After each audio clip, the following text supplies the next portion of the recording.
यस्य स्वयं स्वभावाप्ति प्रभावे कृष्णकर्मणः तस्मै संज्ञानरूपाय नमोस्तु परमात्मने नमोस्तु परमात्मने। पंच परमेश्वरी भगवान की, 24 तीर्थंकर भगवान की, देवादिदेव श्री नेमिनाथ भगवान की, आचार्य भगवान श्री पूज्य पाद स्वामी की जय, आचार्य गुरुवर श्री विद्यासागर जी महाराज की जय। जय बोलो परम पूज्य श्री अभिनंदन सागर जी मुनि महाराज की जय, बोलो समस्त आचार्य संघ की जय।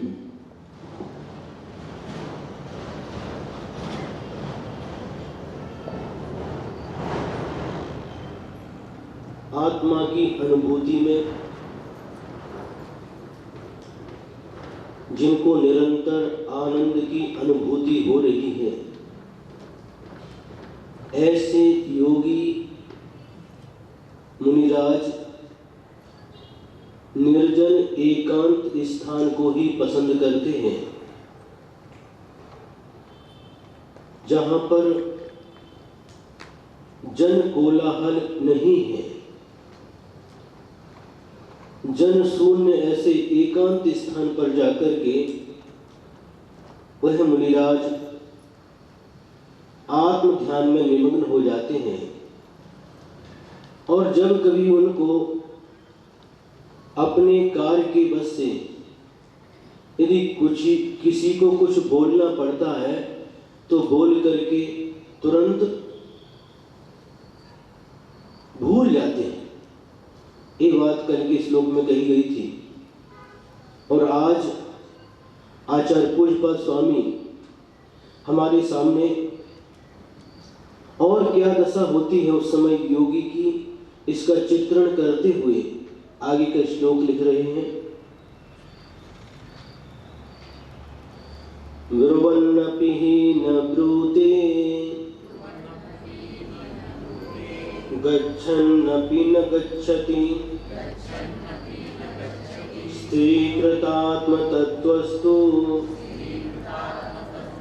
पश्यन्नपि न पश्यति ब्रुवन्नपि न ब्रूते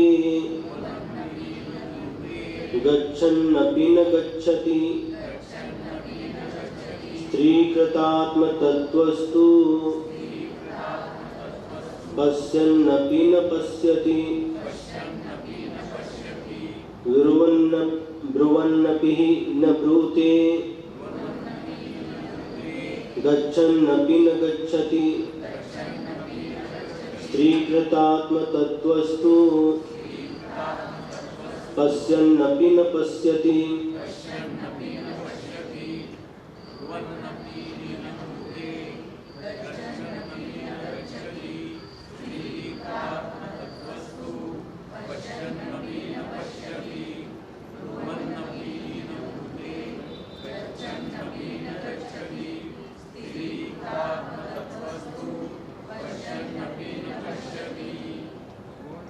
ब्रुवन्नपि ही न ब्रूते। ब्रुवन्नपि में कितने अक्षर हैं? 4। ही में 1, 5 हो गए। न में 1, 5 और 1 6 हो गए। ब्रूते में 2, 6 और 2 8 हो गए। आपको संस्कृत आती है? पढ़ते आता है? लो जाओ।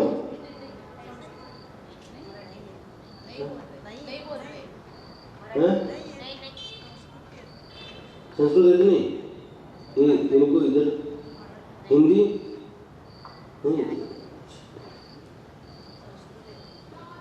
एक 8 अक्षर का प्रथम चरण हुआ गच्छन्नपि न गच्छति। गच्छन्नपि में कितने अक्षर हैं?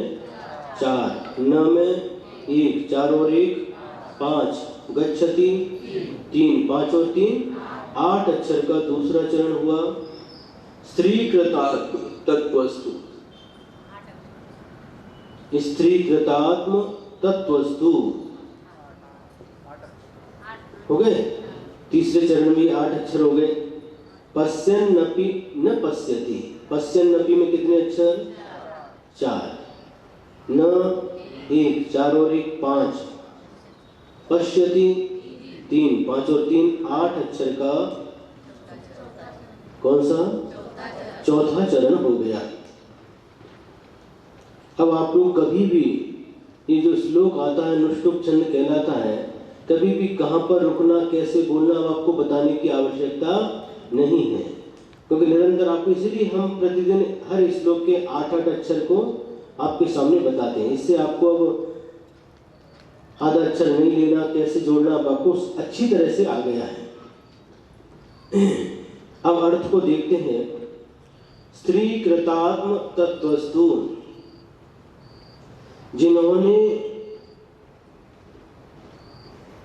आत्म तत्व में स्थिर रहने का अभ्यास कर लिया है, अपनी आत्मा में रहने का जिनका अभ्यास हो चुका है, ऐसे योगी, ऐसे मुनिराज ब्रुवन अपि, यानी बोलते हुए भी, ब्रुवन यानी बोलते हुए, अपि यानी भी, बोलते हुए भी, न नहीं ब्रूते बोलते हैं। क्या अर्थ हुआ? आत्म तत्व में स्थिर रहने वाले योगी बोलते हुए भी नहीं बोलते,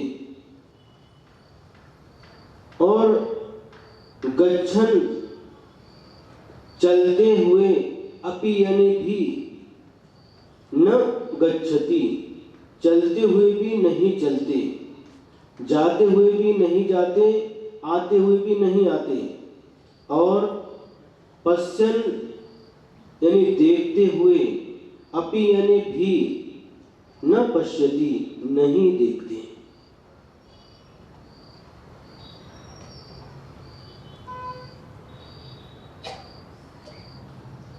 अध्यात्म में निष्ठ मुनिराज, उनकी ये दशा हो जाती है, बोलते हुए भी नहीं बोलने के समान ही है, देखते हुए भी नहीं देखने के समान है, और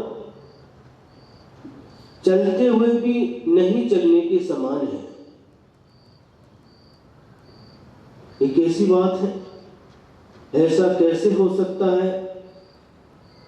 सामने सामने हमें बोलते हुए दिखाई दे रहे हैं, और उनकी शब्द वर्गणा, उनके मुख से निकले हुए शब्द हमारे कानों तक आ रहे हैं, फिर भी यहाँ पर कह रहे हैं वो बोलते हुए भी नहीं बोलते, और चलते हुए स्पष्ट दिखाई दे रहे हैं, एक स्थान से दूसरे स्थान पर गमन कर रहे हैं, आहार के लिए भी जा रहे हैं, विहार भी कर रहे हैं, लेकिन फिर भी कह रहे हैं चलते हुए भी नहीं चलते, और आंख खोल करके बैठे हैं, फिर भी लिख रहे हैं कि देखते हुए भी नहीं देखते। क्या रहस्य है इस श्लोक का?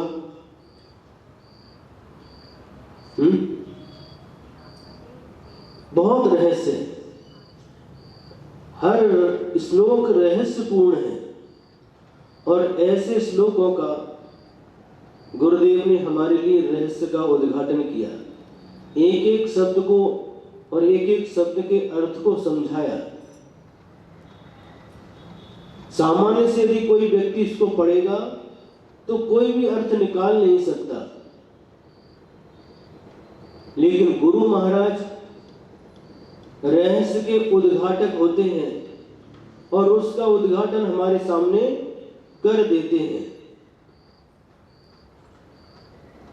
तो सबसे पहले अपन देखते हैं, ब्रुवन नपि ही न ब्रूते, बोलते हुए भी नहीं बोलते, अर्थात जैसे हम बोलते हैं, हम भी बोलते हैं, हम भी देखते हैं, हम भी चलते हैं, हम भी खाते हैं, हम भी सुनते हैं, प्रत्येक क्रिया हम करते हैं।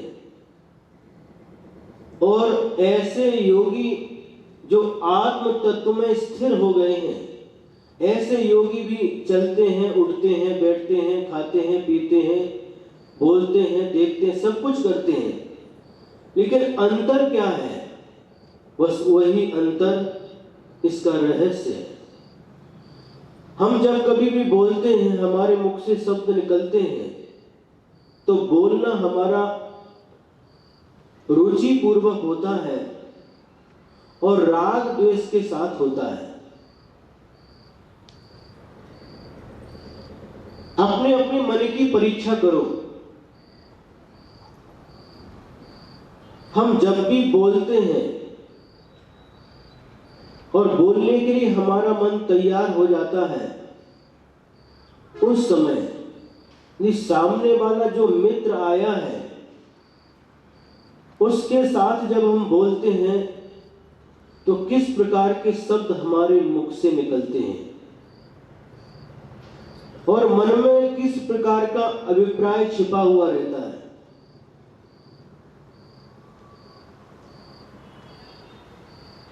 और जब हम ऐसे व्यक्ति से बोलते हैं जिससे हमारा कोई वास्ता नहीं है, जिसको हम पसंद नहीं करते, उस समय जब हमारे मुख से शब्द निकलते हैं, उस समय की परीक्षा करो, उस समय शब्द कैसे निकलते हैं और हमारे मन के उस समय भाव कैसे होते हैं। जिसको हम चाहते हैं, ऐसे मित्र आदि, परिवार के सदस्य आदि के प्रति जब हम बोलते हैं, तो बोलते समय हमारे जो चेष्टा होती है उसमें राग छिपा हुआ रहता है। राग मतलब गुस्सा नहीं, मराठी में राग यानी गुस्सा, क्रोध। राग यानी प्रेम, स्नेह। राग द्वेष किसे कहते हैं? ये मोह की दो संतान है, राग और द्वेष। ये पेंसिल बहुत अच्छी है,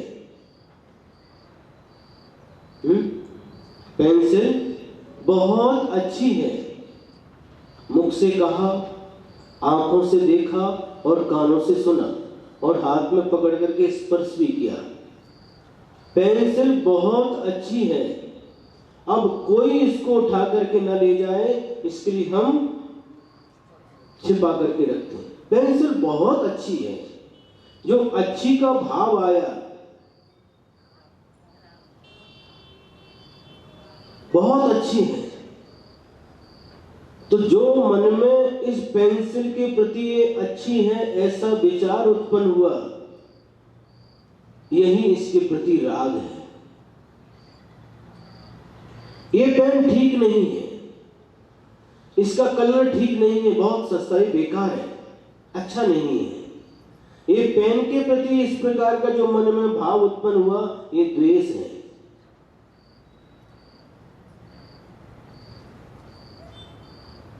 सुन रहे हैं? वस्तु को देखने के बाद उसके प्रति जो अच्छेपन का मन में भाव उत्पन्न होता है, उसके प्रति जो अट्रैक्शन होता है, वो राग कहलाता है।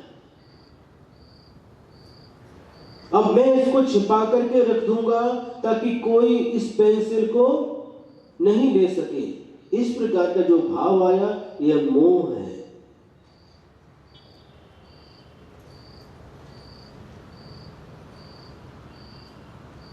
समझ में आया कि नहीं? तो जब भी हम बोलते हैं, तो जो हमारे अपने, जिसको हमने अपना मान करके रखा है, उनके प्रति जब हम बोलते हैं तो हमारे मुख से जो शब्द निकलते हैं उनमें राग छिपा हुआ रहता है। हम राग पूर्वक बोलते हैं, और जिसको हम पसंद नहीं करते ऐसे व्यक्ति के साथ भी बोलते तो हम द्वेष पूर्वक बोलते हैं।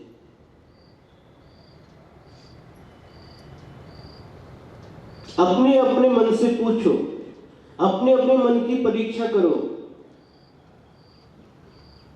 जब हम संकल्प से बोलते हैं,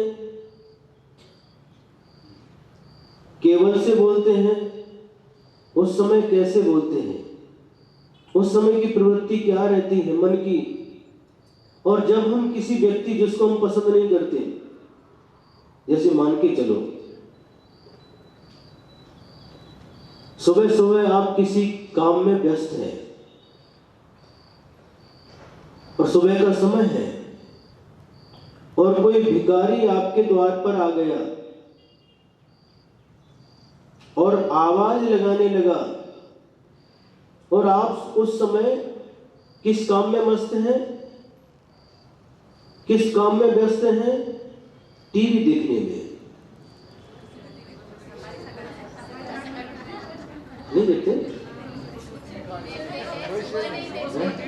नहीं देखते? मालूम नहीं, हम कई जगह जाते तो हमको आवाज सुनाई देती ना। मान के चलो दोपहर का समय है, दोपहर में देखते ना है? नहीं, दोपहर में नहीं देखते। रात का, चलो रात का समय, चलो रात को देखते, जिस हमको मालूम नहीं। आप उस समय टीवी देखने में व्यस्त हैं और बहुत अच्छा सीरियल चल रहा है, और उस समय बाहर से किसी ने आवाज लगाई, कोई भिखारी आपके द्वार पर आया और आवाज लगा रहा है बाहर से। उस समय उस आवाज को सुन करके आपके मन में कैसा भाव उत्पन्न होता है? कितना अच्छा सीरियल चल रहा है, कहां से आ गया? और अब सीरियल देखने में व्यस्त हैं, फिर पुनः पुनः आवाज लगा रहा, और फिर आप उठ करके जाते गुस्से में और उससे बोलते हैं, क्या कोई दूसरा घर नहीं मिला? चाहो भी कुछ भी नहीं है। उस समय जो आपके मुख से शब्द निकल रहे हैं वह द्वेष पूर्वक निकल रहे हैं।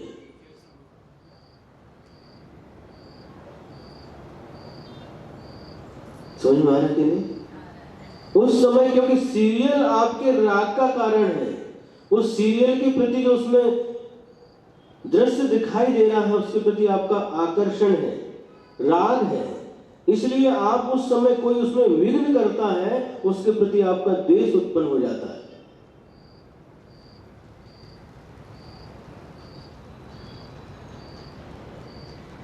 और उस समय जब आप बाहर जाकर के अपने मुख से जो कुछ भी शब्द उसको बोलते भिखारी को, वह द्वेष पूर्वक शब्द निकलते हैं।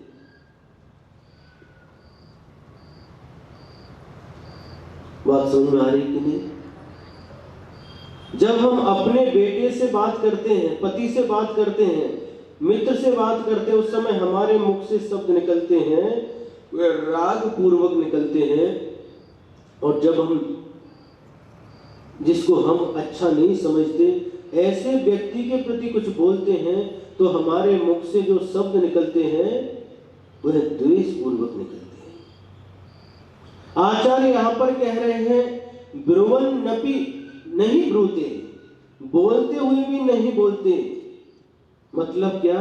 बोलते तो हैं लेकिन राग पूर्वक भी नहीं बोलते और द्वेष पूर्वक भी नहीं बोलते।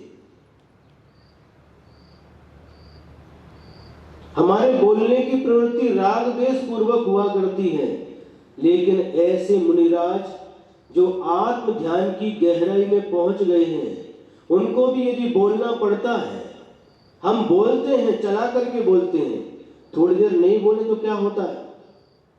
अंदर ही अंदर स्फोट विस्फोट। ये क्या हो रहा है?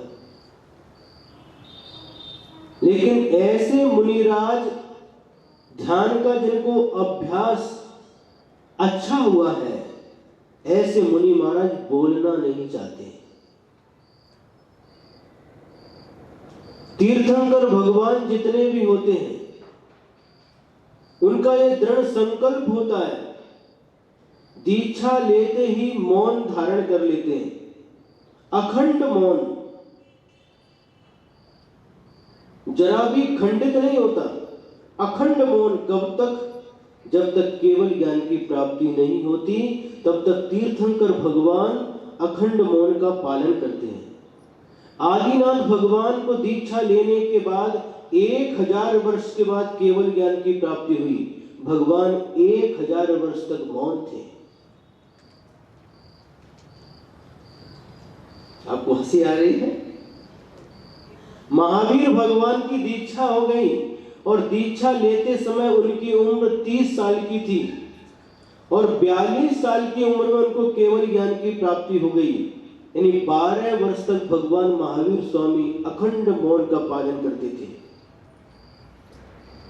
सबसे अधिक केवल ज्ञान होने में समय लगा तो आदिनाथ भगवान को लगा 1000 वर्ष, और सबसे कम दिन में यदि किसी को केवल ज्ञान प्राप्त हुआ तो मल्लीनाथ भगवान मात्र 6 दिन में, दीक्षा लेने के 6 दिन में उनको केवल ज्ञान की प्राप्ति हो गई। तो जो तीर्थंकर भगवान होते हैं, दीक्षा लेने के बाद जब तक केवल ज्ञान की प्राप्ति नहीं होती, अखंड मौन का पालन करते हैं।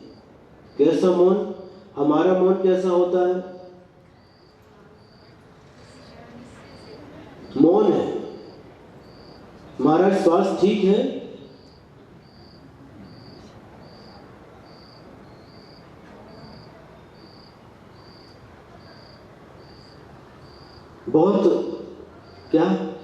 बहुत दिन के बाद आए हैं। पिछली बार जब आए थे तो आपके दर्शन नहीं हुए थे।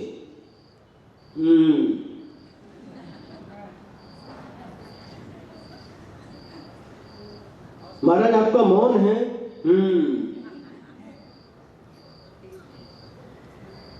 तो लिख करके बता दो महाराज। तो लिख करके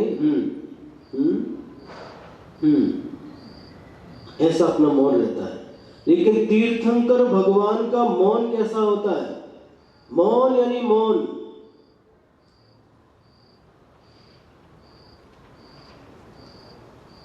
कोई दर्शन करने गया, बोलते नहीं उनके साथ, अखंड मौन, किसी के साथ बोलते नहीं।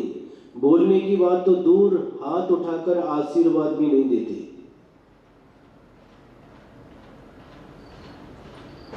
देते हैं लेकिन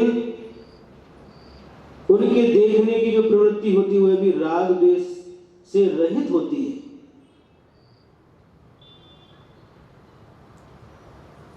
तो ऐसे ध्यानी ज्ञानी मुनिराज जब कभी कोई आवश्यक होता है, बोलने की आवश्यकता होती तो बोलते हैं, लेकिन बोलते हुए भी नहीं बोलते। उपदेश दे रहे हैं, हाँ दे रहे हैं। क्यों दे रहे हैं? क्योंकि भव्यात्मा जीव आए हैं, उपदेश की चाह है, आत्म कल्याण की इच्छा है। और यदि बोलेंगे तो हो सकता है इस धर्मोपदेश को सुन करके कई भव्यात्मा सम्यक दर्शन को प्राप्त कर सकते हैं, मिथ्या ज्ञान को छोड़ करके सम्यक ज्ञान धारण कर सकते हैं। ऐसी मन में जो करुणा भाव होता है, अनुकंपा भाव होता है, उससे प्रेरित होकर के बोलते हैं, उपदेश देते हैं। लेकिन फिर भी आचार्य कह रहे हैं ये बोलते हुए भी नहीं बोल रहे और हम मौन रहते हुए भी बोल रहे हैं।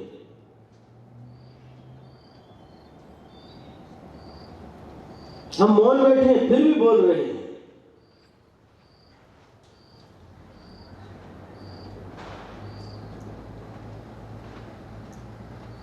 कैसे बोल रहे हैं? अंदर ही अंदर कुछ चल रहा है, बोल रहे हैं। हम मौन रहते हुए भी बोल रहे हैं और ऐसे मुनिराज बोलते हुए भी नहीं बोलते के समान है। आगे कहते हैं गच्छन नपि न गच्छति।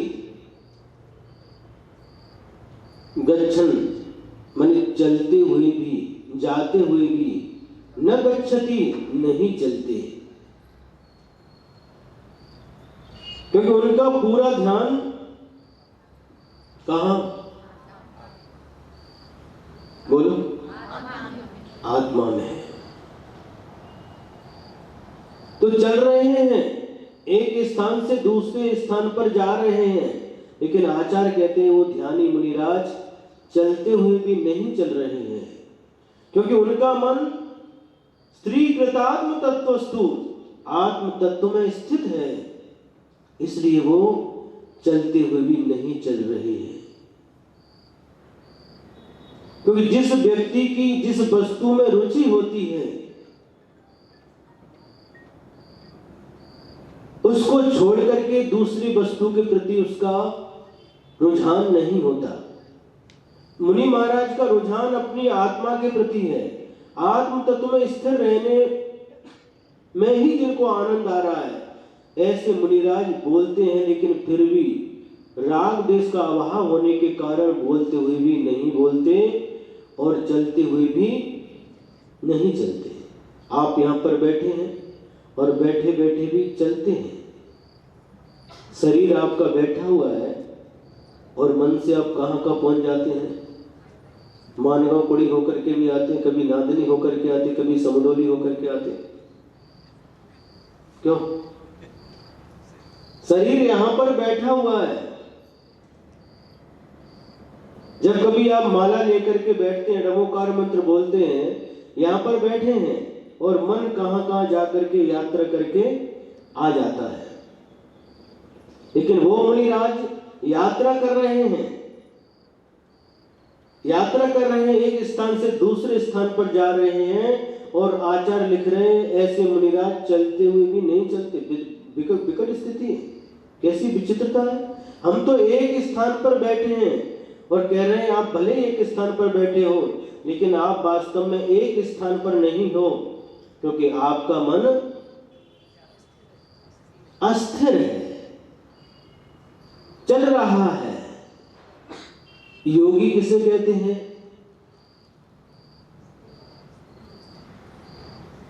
जिसके पैर चलते रहते हैं किंतु मन आत्म तत्व में स्थिर रहता, उनका नाम योगी है।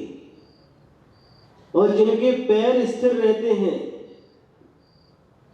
लेकिन मन अस्थिर रहता, उसका नाम गृहस्थ है। पैर स्थिर का मतलब क्या? वही कौन सा जो घर है उसी घर में जाते हैं, वही स्थिर है, स्थायी एड्रेस। हमने पहले भी बताया था, जिनका ड्रेस एक रहता है, एड्रेस बदलता रहता है, उसका नाम योगी, उनका नाम मुनि श्रवण। ड्रेस मतलब ये दिगंबर तो मिलेगा कहीं पर भी देखो, ड्रेस हमेशा एक ही मिलेगा, लेकिन एड्रेस बदलता रहता है। इसके पहले का एड्रेस, अभी एड्रेस क्या है? नेमिनाथ नगर सांगली। इसके पहले का एड्रेस क्या था? जयसिंहपुर। उसके पहले हरोली, उसके पहले इचलकरंजी, उसके पहले रंगोली, उसके पहले हुपरी, हुपरी के पहले बोरगांव, बोरगांव के पहले बेड़क्याल सर्कल, उसके पहले गड़तगा, उसके पहले सदरगा। ये एड्रेस बदलता रहता है लेकिन ड्रेस एक रहता है। जहां देखो वही, सदरगा में देखो तो वही ड्रेस, क्या निर्वाणे। सदरगा में देखो तो वही ड्रेस, गड़तगांव में देखो तो वही ड्रेस, सुबह देखो तो वही ड्रेस, शाम को देखो तो वही ड्रेस, गर्मी में देखो तो वही ड्रेस, सर्दी में देखो तो वही ड्रेस। ये हमारी ड्रेस कभी भीगती नहीं। आपकी ड्रेस पानी बरसे को भीग जाती है, फिर उसको चेंज करना पड़ता है। हमारी ये ड्रेस हमें कभी चेंज नहीं करना पड़ता, एक ही ड्रेस। और आपका महाराज हमारा भी परिचय दे दो। तो जिनका एड्रेस एक रहता है लेकिन ड्रेस बदलती रहती है, उनका नाम गृहस्थ, श्रावक।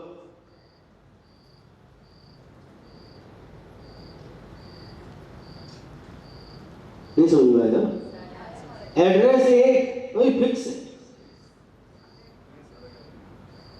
तो फलाना वो कॉलोनी का नाम, वो फ्लैट नंबर 4 क्या क्या रहता है उसके साथ वही एड्रेस रहेगा जब तक वहां रहेंगे। उसको छोड़ करके गए तो दूसरे में गए, इधर का फ्लैट नगर का छोड़ करके धामनी रोड के में गए तो वो एड्रेस चेंज हो जाएगा, तो इतनी। लेकिन फिर वही स्थायी है।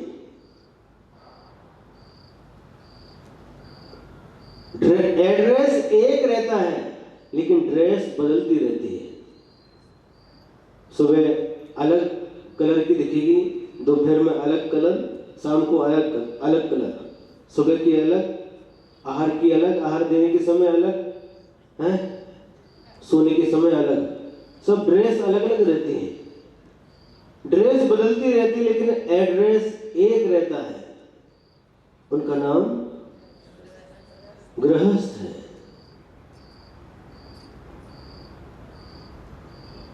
अब जिनका मन स्थिर है, यहां पर क्या कह रहे हैं? स्त्री कृतात्म तत्वस्तु, आत्म तत्व में जिनका मन स्थिर है, ऐसे योगी, ऐसे मुनिराज बोलते हुए भी नहीं बोलते, किसी के प्रति उनका राग नहीं रहता, किसी के प्रति द्वेष भी नहीं होता, बोलते हैं लेकिन बोलना पड़ता है।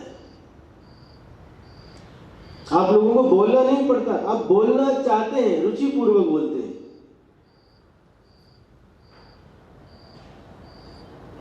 बोलते समय आप जो बोल रहे हैं, बोलना चाह रहे हैं, तो राग द्वेष के साथ बोल रहे हैं, और मुनिराज बिना राग द्वेष के साथ बोल रहे हैं। और उसमें मुनिराज जो बोलते हैं, उससे कभी भी किसी प्राणी का अहित नहीं होता। ऐसे साधक यदि वो अपने मुख से कुछ बोलते हैं, तो उनकी वाणी से किसी भी प्राणी का अहित नहीं होता, लेकिन आपसे, आपके मुख से निकली हुई वाणी दूसरे के लिए हितकारी भी हो सकती है और अहितकारी भी हो सकती है। गच्छन्नपि न गच्छति, स्त्री कृतात्म तस्तस्तु, ये सबके साथ लगाना।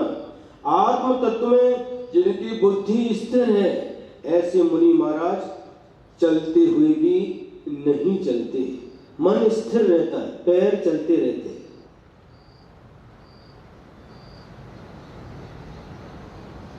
लेकिन मन स्थिर रहता है, और आपका मन अस्थिर रहता है। बात समझ आ रही कि नहीं? मन अस्थिर रहता है, यही इन दोनों में अंतर है। मुनि महाराज चलते हैं तो राग द्वेष छोड़ करके चलते हैं। जब कभी क्या होता है, एक स्थान से दूसरे स्थान पर जाना होता है, और लिखा है मुनि महाराज के लिए चातुर्मास को छोड़ करके एक स्थान पर अधिक दिन नहीं रुकना। क्यों नहीं रुकना? इन रागी द्वेषी के बीच में रहते हुए कहीं आपका मन भी प्रभावित न हो जाए और आपके अंदर इनके प्रति राग उत्पन्न न हो जाए। चातुर्मास में रुकते नहीं, लेकिन एक मजबूरी है।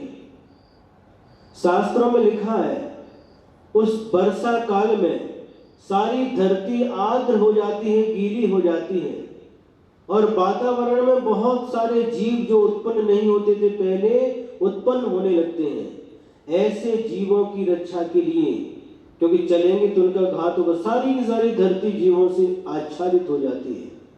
उन जीवों की रक्षा के लिए मुनि महाराज के लिए लिखा कि चातुर्मास में कहीं पर विहार नहीं करना, एक स्थान पर रह करके आत्म साधना करना, और जो भी आत्म कल्याण करना चाहता उनके लिए भी आत्म कल्याण की बात बता देना। भगवान की आज्ञा है। लेकिन एक बात याद रखना, यह शर्त हम लोगों के लिए आवश्यक है, लेकिन रिद्धिधारी मुनि महाराज के लिए इनका इस शर्त का कोई भी अर्थ नहीं है। रिद्धिधारी मुनि महाराज चातुर्मास में भी विहार कर सकते, करते हैं।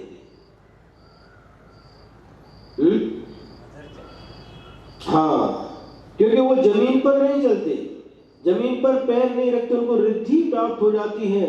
ऐसी ऐसी रिद्धियां प्राप्त हो जाती हैं जिसके प्रभाव से चलते हुए किसी भी जीव का उनके द्वारा घात नहीं होता। ऐसी रिद्धि है, समुद्र है।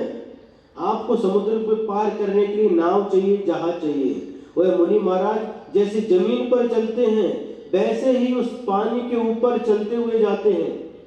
समुद्र को पार कर लेते, नदी को पार कर लेते हैं। हरिपुर गए, हरिपुर से उधर कोथली चले जाते हैं नदी पर चल करके। लेकिन रिद्धि के प्रभाव से उस जल में रहने वाले किसी भी जीव को उनके द्वारा घात नहीं होता, पीड़ा नहीं पहुंचती है, रिद्धि का प्रभाव है। और हमारे द्वारा पीड़ा पहुंचती, इसलिए आचार्य ने कहा कि एक स्थान पर बैठकर चातुर्मास करो।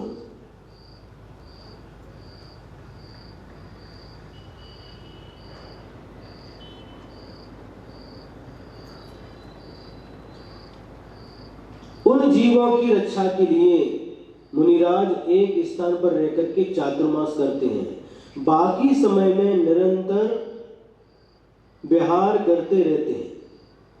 जहां जैसी आवश्यकता है, जैसी श्रावकों की रुचि है और जैसा श्रावकों का पुण्य है, उसके अनुसार उनको मिलता रहता है। लेकिन जितना धर्म लाभ चातुर्मास के समय मिलता है उतना अन्य समय में नहीं मिलता। और आप लोग बहुत सौभाग्यशाली हैं कि चातुर्मास, इस साल का चातुर्मास 2018 का चातुर्मास आप लोगों को, सांगली वालों को प्राप्त हुआ है।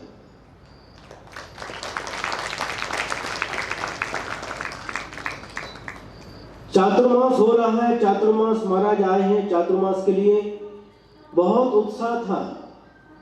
और अब आज 2 तारीख हो गई ना, सिर्फ 4 दिन बीच में है, 3, 4, 5, 6, 7 तारीख को दिवाली, सुबह चातुर्मास निष्ठा पर, चतुर्दशी को चातुर्मास की स्थापना की थी और ये चतुर्दशी के बाद दीपावली अमावस्या के दिन निर्वाण लाडू जिस दिन चढ़ाते, सुबह भक्ति पूर्वक हमारा चातुर्मास समाप्त।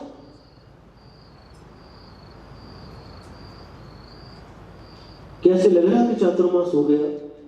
अभी आए हैं कई लोग, हमारे अभी तो आए, 4 दिन लग रहे, अभी 4 दिन होगा। भव्यात्मा का ये लक्षण है।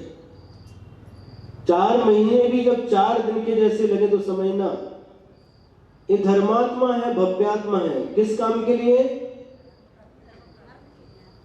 धर्म लाभ के लिए। और पाप कार्य के लिए 4 महीने 4 दिन के जैसे लगे तो समझना वो अधर्मात्मा है।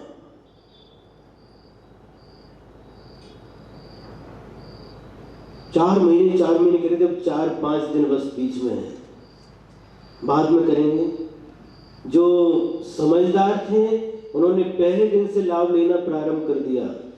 और कुछ लोग सोच बाद में चातुर्मास हो रहा है, बाद में नंतर करते करते नंतर ही हो गए।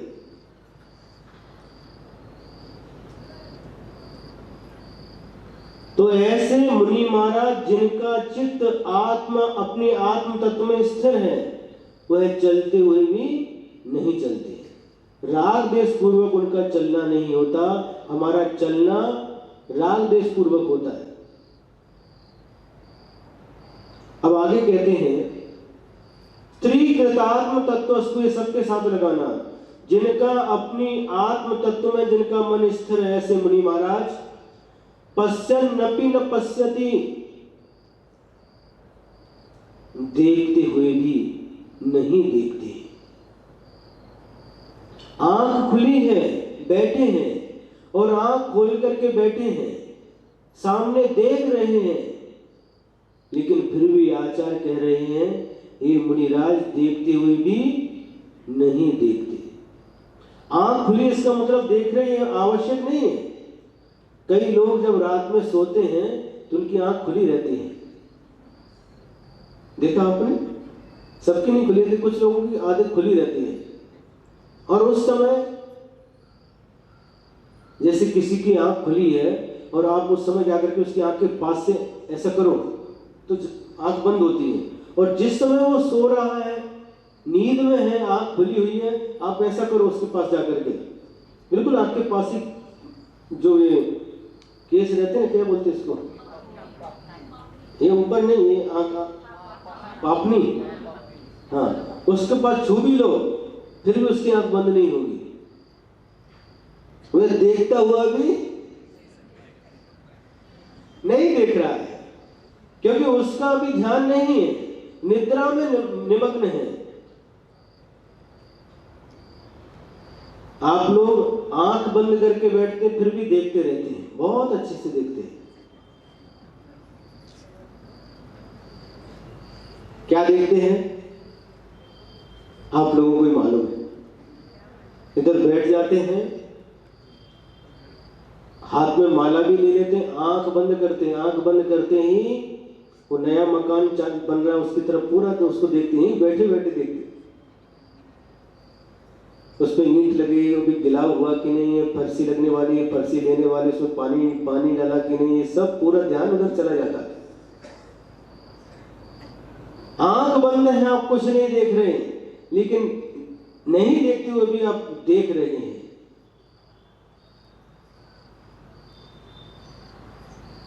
आंख बंद करके बैठे हैं, लेकिन मन कहां कहां तक पहुंच करके यात्रा करके आता, देख करके आता। कहां का आप देख क्या क्या देखते हैं आप लोगों को बताते हैं अपने अनुभव। हमारा जब सामायिक करने बैठते हैं तो कहां कहां मन जाकर के आता, हमको ही पता नहीं। आपको नहीं पता तो हमको कैसे पता होगा। अब मना परेशानी थोड़ी है जो आपके मन की बात जाए।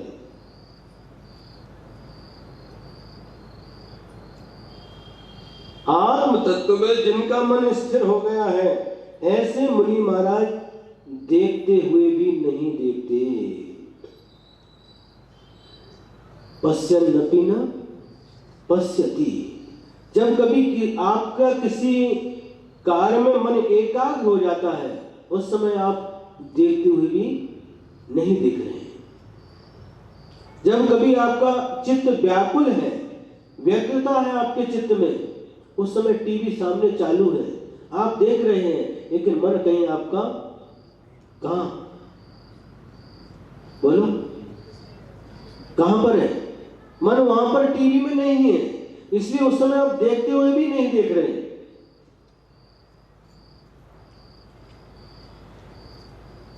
कौन क्लास में है तो मन नहीं भटकता? बहुत अच्छा। वो विजयनगर से आए हैं, वो बोले महाराज स्टोव जैसी क्लास में जब तक रहती तब तक मन नहीं भटकता। बहुत बहुत धन्यवाद आपके लिए। कम से कम 1.5-2 घंटे तक आपका मन स्थिर रहता है। इस समय आप भी देखते हुए भी नहीं देखते।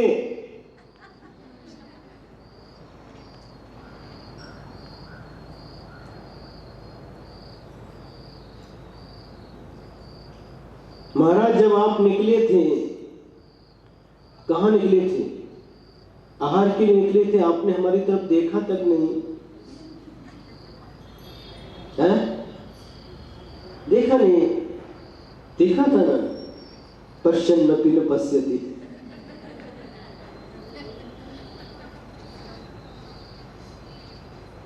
एक बार की बात है, अमरकंटक में चातुर्मास चल रहा था और गुरु जी के पास बहुत सारे लोग श्रावक, राजस्थान, उत्तर प्रदेश, मध्य प्रदेश, सब तरफ के, छत्तीसगढ़ के श्रावक आकर के शुद्ध भोजन बनाते हैं और पड़गाने के लिए खड़े रहते हैं। तो एक जयपुर राजस्थान का परिवार था और 10-15 दिन हो गए हमारा आहार नहीं हुआ था। और एक दिन आकर के उन्होंने पूछा, आकर के बोला, महाराज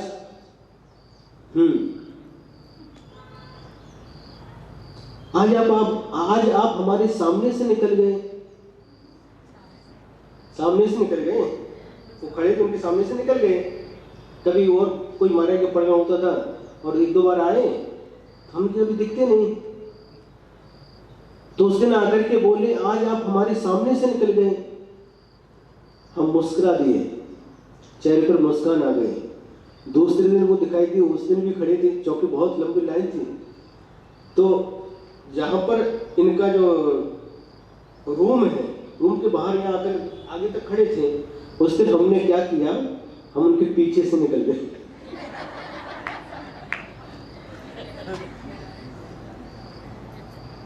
सामने खड़े थे, हम उधर उनकी पीठ की तरफ से सामने से निकल गए, उनके पीछे से निकल गए।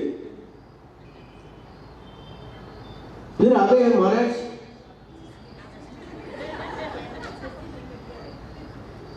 आज आप हमारे सामने से नहीं निकले, पीछे से निकल गए। कल आपने कहा था ना महाराज, आज आप हमारे सामने से निकल गए, आपको अच्छा नहीं लगा, इसलिए आज आप आपके पीछे से निकल गए। नहीं महाराज, हमारा मतलब ये था, आप निकल गए लेकिन रुके नहीं, इसलिए तुमने कहा सामने से नहीं निकलते, आज पीछे से निकलते।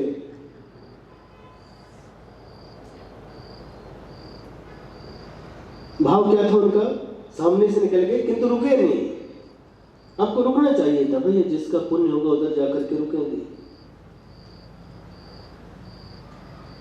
पश्यन्नपि न पश्यति स्त्री कृतात्म तत्वस्तु, आत्मा के तत्व में जिनका मन स्थिर है वह देखते हुए भी नहीं देखते। बहुत बड़ा अध्यात्म है।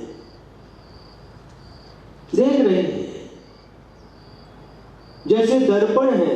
आचार्य ने एक दोहा लिखा है बहुत अच्छा, सब कुछ लखते पर नहीं, प्रभु में हास विलास, दर्पण रोया कब हंसा, यह कैसा सन्यास। बहुत सुंदर लिखा आचार्य ने दोहा। सब कुछ लगते पर नहीं, सब कुछ देख रहे हैं, अच्छा भी दिख रहा है, बुरा भी दिख रहा है, और अच्छे को देखते हुए भी उनके मन में राग भाव नहीं आता, हर्ष भाव उत्पन्न नहीं होता, और बुरा देखते हुए भी विषाद का भाव नहीं आता, उसके प्रति द्वेष भाव उत्पन्न नहीं होता। सब कुछ लगते पर नहीं, प्रभु में हास विलास, न प्रभु में हास है न विलास है, कुछ भी नहीं। उदाहरण कितना अच्छा दिया, दर्पण रोया कब हंसा, यह कैसा सन्यास। दर्पण के सामने यदि कोई वस्तु आती है तो जैसी वस्तु होती है उसी के रूप में वह प्रतिबिंबित हो जाता है, उसका प्रतिबिंब उस दर्पण में दिखाई देता है। लेकिन अच्छी वस्तु आप जिसको अच्छी कह रहे हैं उसको देख करके भी उस दर्पण में कोई भी ना हर्ष होता है न प्रसन्नता होती, जैसा है वैसा ही रहता है। जो वस्तु जैसी है वैसी ही उसमें उसकी परछाई पड़ती है, छाया पड़ती है। पका हुआ आम है, पीला है तो पीला दिखाएगा, कच्चा है हरा है तो हरा दिखाएगा। आप उसमें प्रतिदिन स्नान करके अंघोल करके जब उसके सामने जाते हैं, यदि आप हंस रहे हैं उसमें हंसता हुआ चेहरा दिखाई देगा, यदि आप उदास हैं उसमें उदास चेहरा दिखाई देगा, आप रो रहे हैं उसमें रोता हुआ चेहरा दिखाई देता। लेकिन दर्पण के ऊपर इसका कोई भी प्रभाव नहीं पड़ता। आपको रोते हुए देख करके दर्पण रोता नहीं, आपको हंसते हुए देख करके दर्पण हंसता नहीं, जैसा है वैसा ही रहता है। दर्पण रोया कब हंसा, यह कैसा सन्यास। इसी प्रकार से सब कुछ देखते हुए भी जानते हुए भी मुनि महाराज जब साधना करते हैं और साधना में लीन हो जाते हैं, उस समय जो वस्तु जैसी है उसको उसी रूप में देखते हैं और जानते हैं। सब कुछ देखो, देखने के लिए मना नहीं, आंख खोल करके बैठो सामने में चलेगा, लेकिन किसी से राग द्वेष नहीं करना, सब कुछ देखना। आंख खुली है, कौन आया कौन गया सब कुछ देखना, कौन सामने कौन है सब देखना, लेकिन राग नहीं द्वेष नहीं। न राग में न द्वेष में। आप उधर एमपी में नारे लगाते हैं, न राग में न द्वेष में, विश्वास दिगंबर भेष में, बहुत सारे नारे लगाते हैं एमपी में से। तो उस समय आप बैठे देख रहे हैं, मन में बस न किसी को अच्छा समझना न किसी को बुरा समझना। देखो आनंद आएगा। 5 मिनट का अभ्यास करो, देख रहे हैं अच्छे बुरे के रूप में नहीं देखना। अगर अच्छा नहीं समझोगे तो राग नहीं होगा, बुरा नहीं समझोगे किसी वस्तु को तो द्वेष नहीं होगा, बस वस्तु को वस्तु के रूप में देखना। जैसे दर्पण जैसी वस्तु है वैसा उसमें प्रतिबिंब पड़ जाता है, हर्ष नहीं होता उसको, विषाद नहीं होता। बस अब दर्पण की भांति अपने ज्ञान को बनाओ, अपने ज्ञान के द्वारा जानो देखो, लेकिन दर्पण के समान।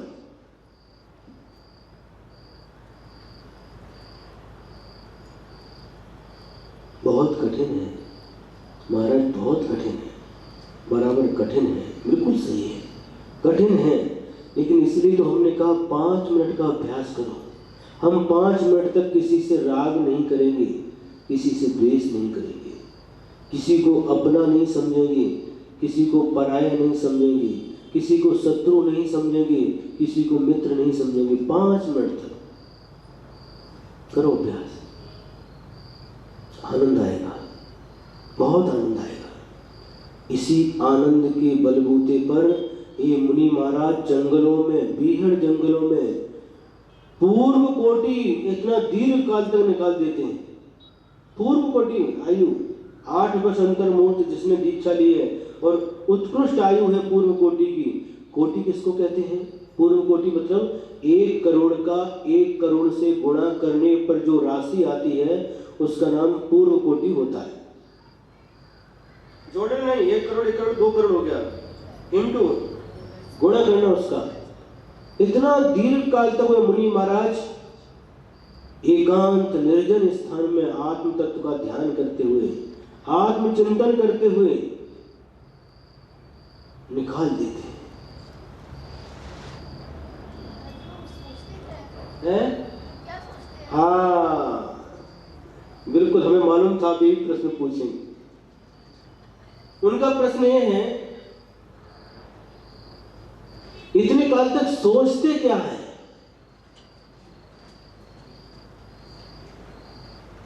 क्या सोचते हैं?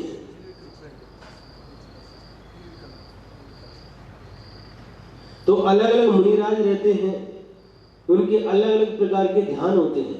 कोई मुनि महाराज आत्मा के ध्यान में ही अधिक समय निकालते हैं, बाकी समय तत्वों का चिंतन, जीव अजीव, आश्रव बंध संबंध निर्जा मोक्ष, इनका चिंतन, पंच परमेष्टि का चिंतन, सिद्ध परमेष्टि का चिंतन, आत्मा का चिंतन, उनको समय कम पड़ जाता है।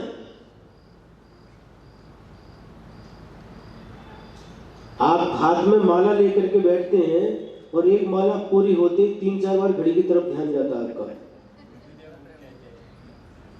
है? दुनिया घूम के इसलिए यह जो विशेषण है स्त्री कृतात्म तत्वस्तु, ये बहुत महत्वपूर्ण विशेषण है।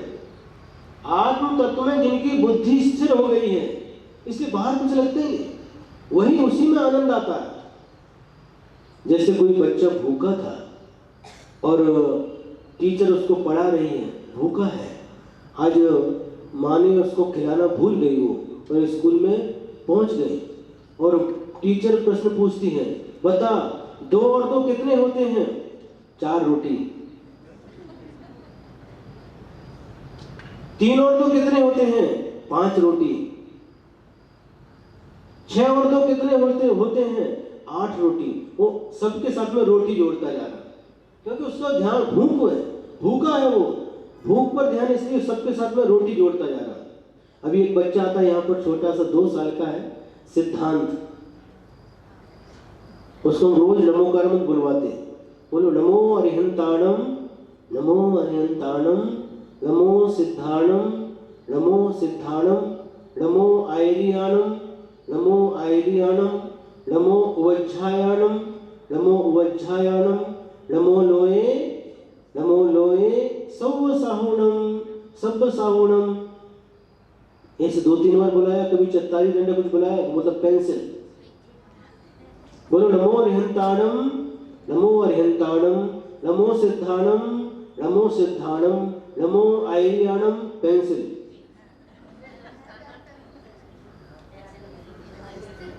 नमो आयरियाणम बोलो, तभी देंगे नहीं, पहले बोलो पूरा, नमो आयरियाणम, पेंसिल। नमो वज्झायाणम, पेंसिल, बोलो जल्दी, नमो वज्झायाणम, पेंसिल।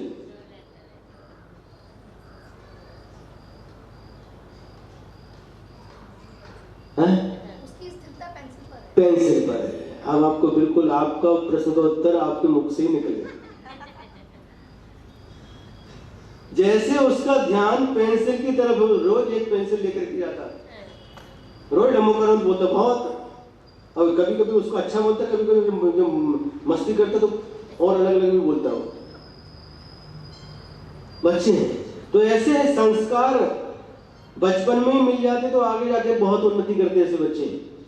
तो उसका ध्यान पेंसिल पे है, इसलिए उसको कुछ दिखाई नहीं दे रहा, पेंसिल दिख रही है। उसी प्रकार से वह मुनि महाराज, उनका ध्यान स्त्री कृतात्म तत्वस्तु, आत्मा में स्थिर हैं, इसलिए सारा का सारा जगत उनको आनंद नहीं आता, उसमें ही आनंद आता। बाहर आते तो खेल खिल हो जाते। कल नहीं आए थे आप, इसलिए ये प्रश्न पूछ रहे हैं।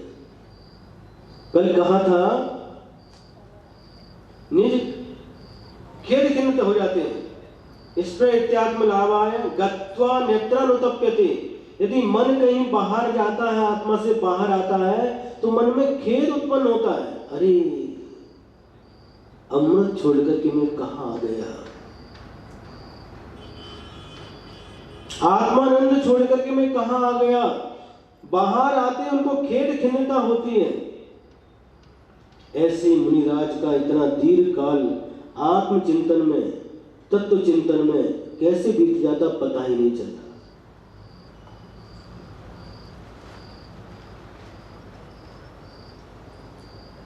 पश्यन्नपि न पश्यति स्त्री कृतात्म तत्वस्तु। आत्मा में जिनका मन लगा हुआ है, जिस कार्य में मन लग जाता तो बाहर क्या हो रहा दिखाई नहीं देता। कैसे?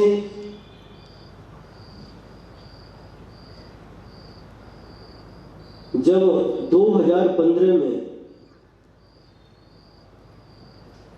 हमारा चातुर्मास एलोरा में हुआ, अजंता एलोरा, या महाराष्ट्र लोग उसको वेरुड़ बोलते हैं, वेरुड़ क्या बोलते हैं, हम उसको एलोरा बोलते हैं। जब हम पढ़ते थे तो उसमें एक पाठ, अजंता एलोरा का एक पाठ पढ़ाया गया था। तो मन में लगता था ये एलोरा कहां पर है, क्या है, देखना चाहिए एक बार। और ऐसा पुण्य का योग आया, आचार्य ने चातुर्मास के लिए एलोरा दे दिया। और चातुर्मास होने के बाद पुनः एक 7 महीने तक लगातार थे। 27 जुलाई को पहुंचे थे और 29 फरवरी को वहां से निकले। 29 का महीना था उस साल। तो वहां पर पहाड़ के ऊपर गुफाएं हैं और नीचे वहां से 1-1.5 किलोमीटर जाने के बाद पहाड़ प्रारंभ होता है। सीढ़ी से ऊपर चढ़ करके जाते हैं और पार्श्वनाथ भगवान की प्रतिमा वहां पर क्या वही पहाड़ में ही बनाई गई है। पार्श्वनाथ भगवान की बहुत सुंदर प्रतिमा है। आजू बाजू में 2 इंद्र की प्रतिमाएं बनाई जो हाथ में कलश लिए हुए हैं बाहर की तरफ। इस प्रकार बहुत सुंदर प्रतिमा पार्श्वनाथ भगवान की है। और उस प्रतिमा के ऊपर जो लेप लगाया गया था, वह लेप निकल रहा था। कोई यहाँ से निकला, यहाँ से निकला, यहाँ से निकला, पैर से निकला। तो वहां की जो कमेटी थी वो बार बार महाराज से निवेदन कर रही थी, महाराज आपके सानिध्य में इस मूर्ति पर लेप हो जाए तो अच्छा है। ठीक है, देखते हैं, विचार करते हैं। और जनवरी का महीना था और महाराज पहाड़ के ऊपर गए। कौन से महाराज? अपने बड़े महाराज मुनिश्री नियम सागर जी महाराज पहाड़ के ऊपर गए। लेप करने वाला था और जो लोग भी जो लोग थे, तो कुछ वहां पर उसमें गड़बड़ियां थी। मूर्ति गड़बड़ी मतलब जो जिसमें एकदम स्पष्ट भीतरागता झलकनी चाहिए, ऐसी भीतरागता नहीं थी। तो महाराज 1 महीना तक लगभग पहाड़ के ऊपर ही थे। सिर्फ आहार के लिए नीचे आते थे और आहार करके वापस ऊपर जाते थे। तो हम भी ट्राई करके जाते थे डेली, कभी इधर कभी गुफा में, तो जंगल के बाद सीधे ऊपर जाते थे। तो कई बार हमने स्वयं अनुभव किया, जाकर के बैठे महाराज अपने उसमें मूर्ति में उनका पूरा ध्यान है। मूर्ति में पूरा ध्यान, कहाँ कैसा, इधर से देख रहे हैं, इधर से देख रहे हैं, उधर से देख रहे हैं, चारों तरफ से उसका परीक्षण कर रहे हैं, निरीक्षण कर रहे हैं। और हमको जाकर के आधा घंटा हो गया, आधा तास। और अचानक उनका ध्यान, अरे आप कब आ गए? हमको आधा घंटा हो गया। उधर हमारे पास में खड़े होकर के देख रहे हो, मूर्ति को देख रहे हैं, इधर आकर के ऐसे अंदर से हम इधर खड़े, इधर आकर के देख रहे हैं, बिल्कुल बाजू में। आधा घंटा पहले खड़े होकर के गए, इधर से इधर के खड़े, इधर से खड़े होकर के देखा और ध्यान नहीं। क्यों? उनका ध्यान पूरा मूर्ति की तरफ है। 2-4 बार ऐसा हुआ, गए आप अभी आ गए क्या? नहीं महाराज, आधा घंटा हो गया। कभी 20 मिनट के बाद ऐसा होता था। स्त्री कृतात्म तत्वस्तु, उस मूर्ति में ध्यान है, मूर्ति में इतनी एकाग्रता है। कौन आया, कौन गया कुछ भी पता नहीं, पूरा ध्यान मूर्ति में है। पश्यन्नपि न पश्यति, देखा उन्होंने, नजर आके खड़े हुए, बाजू में खड़े हो गए, आधा घंटा पहले खड़े, लेकिन उस समय उनका ध्यान नहीं गया। जब मूर्ति से ध्यान इधर आया, अरे आप भी आए हैं, अभी आ गए क्या? नहीं, आधा घंटा हो गया, आधा घंटा हो गया। ऐसा होता है जब हम जिस कार्य में लग जाते हैं तो बाकी का कुछ दिखाई नहीं देता। जब कभी आप जाते हैं ना, कहाँ जाते हैं, यात्रा कर रहे हैं, और कब आपके गले में से निकल गया आपको मालूम नहीं पड़ता, आपके जेब में से मोबाइल निकल गया मालूम नहीं पड़ता, क्योंकि आपका ध्यान नहीं उस तरफ, एकाग्रता नहीं है। और जब एकाग्रता जहां जिस वस्तु पर होती है, बाकी का कुछ भी ख्याल नहीं आता। और फिर जब मूर्ति बन करके पूरा सारा का सारा, कितना अच्छी से अच्छी मूर्ति बने, ऐसा महाराज का विचार था। और जब मूर्ति बन करके तैयार एकदम हो गई, एकदम जैसा महाराज चाहते थे वैसा रूप निखर करके आ गया, और फिर महाराज जी ने वहां पर पार्श्वनाथ भगवान की स्तुति की रचना की हुई पहाड़ के ऊपर। संस्कृत भाषा में 8 श्लोक में, जैसे महावीर अष्टक है वैसे ही पार्श्वनाथ अष्टक, ऐसे संस्कृत भाषा में सुंदर काव्यों की रचना की, वही पार्श्वनाथ भगवान के मंदिर में ऊपर है, अभी है। आगरा वाली वो आई थी पुष्पा बराड़ा, वो लेकर के उन्होंने छपवाए। तो एक दिन महाराज से पूछा, जब अभी कुछ जब मूर्ति तैयार हो गई और माला लेकर के बैठते थे, रोज माला करते थे, अब ऐसा आकर्षण हो गया उस मूर्ति के अंदर, अब उठने की इच्छा नहीं होती। कई बार हम जब उपवास करते थे तो पहाड़ के ऊपर ही जाकर के बैठते थे, सुबह गए, दिन भर वहीं रहते थे, और शाम को प्रतिक्रमण करके दर्शन करके नीचे जाते थे, इतना आनंद आता था। तो महाराज जी से एक दिन पूछा, महाराज जी इतनी सुंदर प्रतिमा, इतनी वीतरागता स्पष्ट झलक रही है, इतनी सुंदर प्रतिमा आपने कैसे बनाई, कैसे ये आपके दिमाग में आया?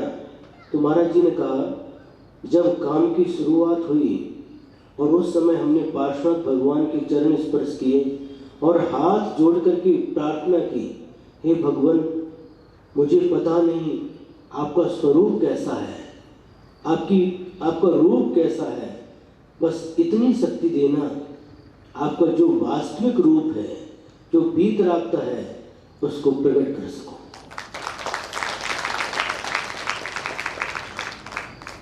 और बस उसी धुन में एक ही उनका लक्ष्य, वीतरागता आनी चाहिए, जो दर्शन करने वाला आ जाए तो मूर्ति को देखते ही, जो दर्शन करने आया है वो अष्टक करके जाए, अभिषेक करके जाए, जो सिर्फ दर्शन करने आया वो नमोकार मंत्र की जाप कर करके जाए, उसका मन इतना यहाँ पर भगवान की वीतरागता में रम जाए, यहाँ से उठने की इच्छा न हो। ऐसे ही हुआ,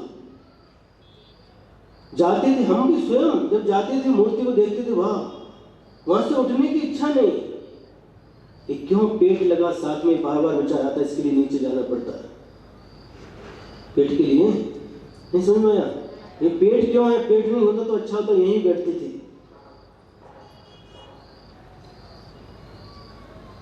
इतनी सुंदर प्रतिमा बन गई। 1 महीने तक महाराज कौन आया क्या गया, किसी को एंट्री नहीं, किसी से बात नहीं, किसी से चीत नहीं, बस एक ही महाराज के अंदर धुन थी, वीतराग प्रतिमा बनना चाहिए। जो आए दर्शन के लिए बस मंत्र मुग्ध हो जाए और इतना तल्लीन हो जाए कि अगर मिथ्या दृष्टि भी आए तो सम्यक दर्शन लेकर के जाए। और बस उन्हीं भावनाओं का एक प्रतिफल, इतनी सुंदर प्रतिमा, इतनी वीतराग मुद्रा जो बनी प्रतिमा की, बहुत आनंददायी, देखते ही देखते मन भरता नहीं, देखते ही रहो, निहारते रहो।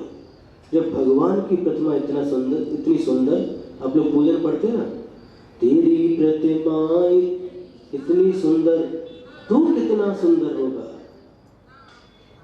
नाम तिहारा तारण हारा, कब तेरा दर्शन होगा, तेरी प्रतिमा इतनी सुंदर, तू कितना सुंदर होगा। तो उस समय ये अनुभव हुआ जब महाराज इस कार्य में तल्लीन थे। कौन आया कौन गया कुछ भी भान नहीं। पश्यन्नपि न पश्यति, देखते हुए भी नहीं देखते। उसी प्रकार से जो समोसरण में ये 4 मूर्तियां जो बड़ी विराजमान है, ये हुपरी के पास एक रेंदाड़ वहां पर एक तैयार हो गई, वहां पर भी यही स्थिति थी।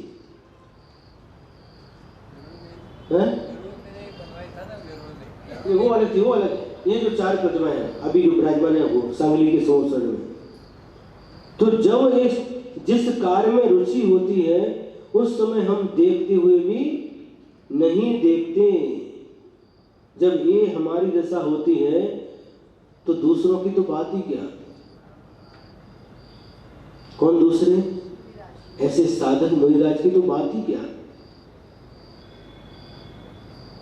ये 3 विशेषण दिए इसमें। क्या?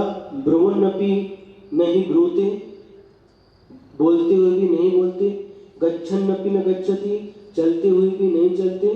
पश्यन्नपि न पश्यति, देखते हुए भी नहीं देखते। और इस श्लोक तो 4 ही पद का है ना, हम और बना सकते आगे। श्रवन्नपि न श्रुते, श्रवन्नपि न श्रुते। स्त्री कृतात्म तत्वस्तु, जिनका मन अपनी आत्मा में स्थिर है वह श्रवन्नपि न श्रुते, सुनते हुए भी नहीं सुनते।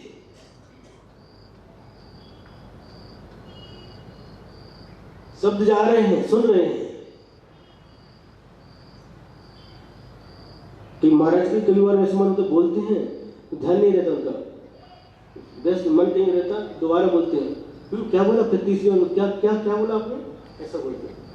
श्रवन्नपि न श्रुते, सुनते हुए भी नहीं सुनते। आप लोग भी कई बार ऐसा करते हैं।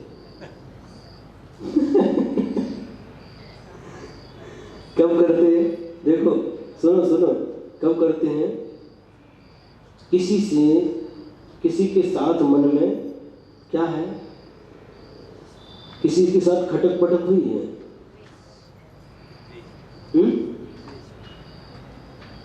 खटक पटक समझते ना, 4 बर्तन रहते वहां पर आवाज आती है, ऐसी किसी से खटक पटक हो गई, भांडन हो गया। अब आपका मन थोड़ा सा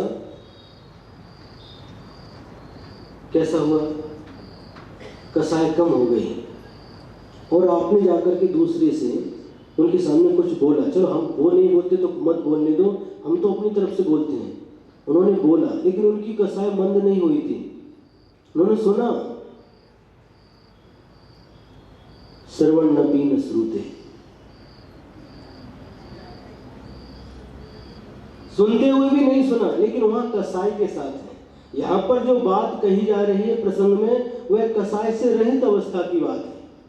सुनते हुए भी नहीं सुनते, कान में शब्द गए, सुनते हुए भी नहीं सुनते। कि भगवान कैसी कब अवस्था आएगी कि सुनते हुए भी हम नहीं सुने, देखते हुए भी नहीं देखे, बोलते हुए भी नहीं बोले, और चलते हुए भी नहीं चले। धन्य है, धन्य है ऐसे योगी, इनकी साधना, ऐसी साधना अपने को कब प्राप्त होगी।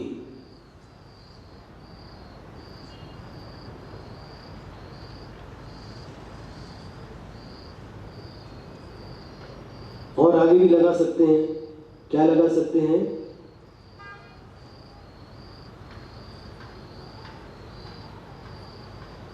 खादन्नपि न खादति, खादन्नपि न खादति, खादति। भुक्तन भुंजन अपि न भुंजे, खाते हुए भी नहीं खाते।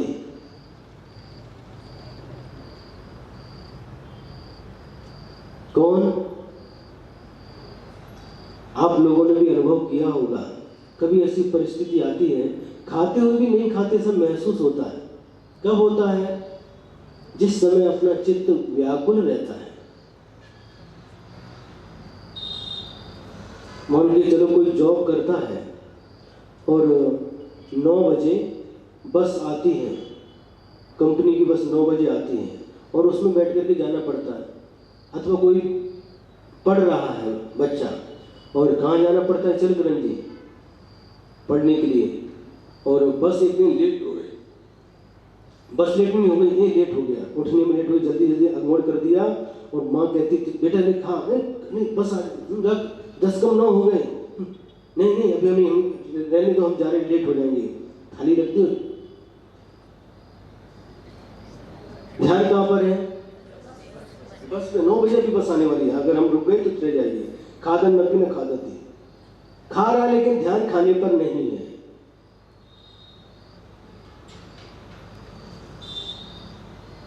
यदि आप व्यापारी हैं और कोई सौदा किया, उसमें घाटा लग गया, उस समय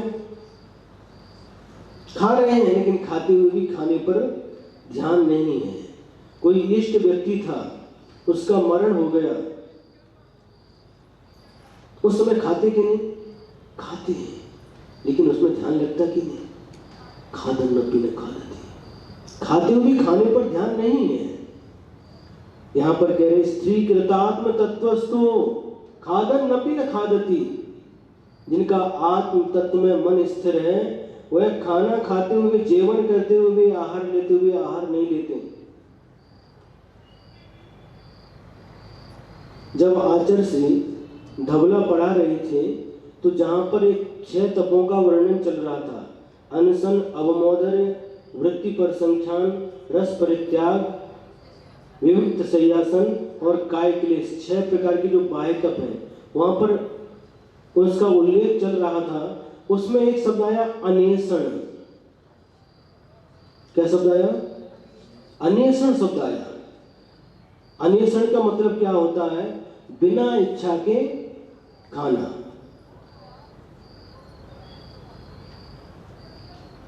एक प्रसंग जो हमें पढ़ने को मिला है, हमने उसको देखा नहीं, सुना भी और पढ़ने को भी मिला है। सन 1983 में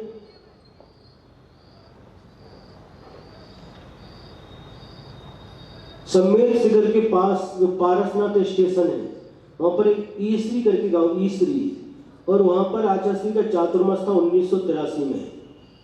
उस चातुर्मास में मुनिश्री नियम सागर महाराज जी भी थे, मुनिश्री समय सागर इत्यादि सब साथ में ही थे। तो अष्टमी अथवा चतुर्दशी थी।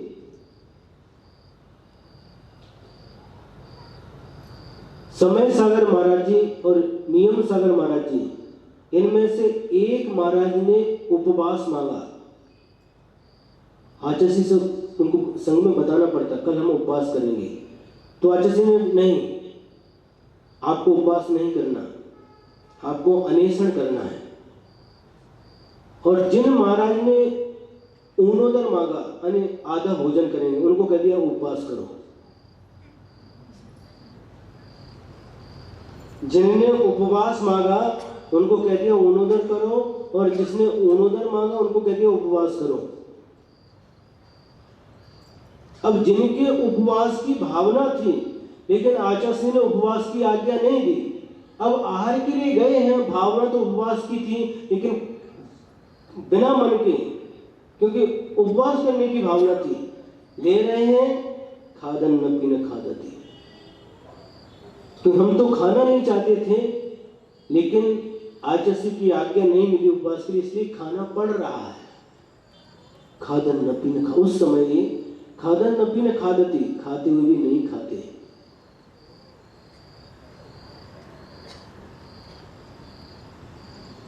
ऐसे ऐसे मुनि महाराज होते हैं, मासोपवास करते हैं, महीने में एक बार ही आहार ग्रहण करते, साल में 12 आहार। कितने? 12। कोई मुनि महाराज 15 दिन में एक बार आहार ग्रहण करते हैं। सुन रहे?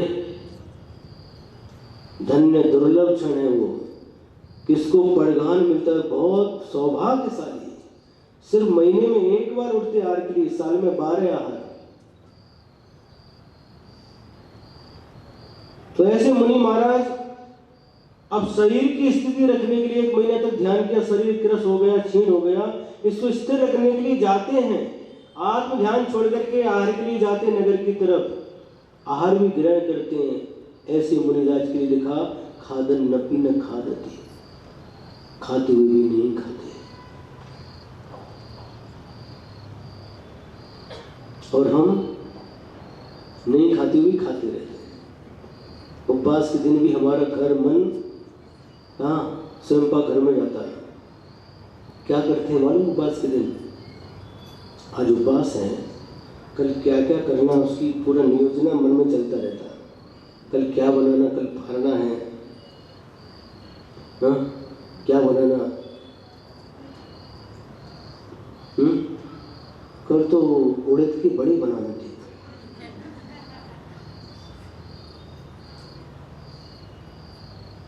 और वो क्या होता है उसको गोल गोल बनाते हैं, केले का केला बड़ा केला बंडा है, हाँ, हम आलू का नाम क्यों नहीं, केला का भी बनता, वो कल वो बनाए, वो ठीक, कल पारना है वो बनाए। कितनी उपवास के दिन ही योजना चलती रहती है। आज उपवास है, लेकिन कल के लिए योजना आज से ही चालू है, मीनू बन करके तैयार है मन में।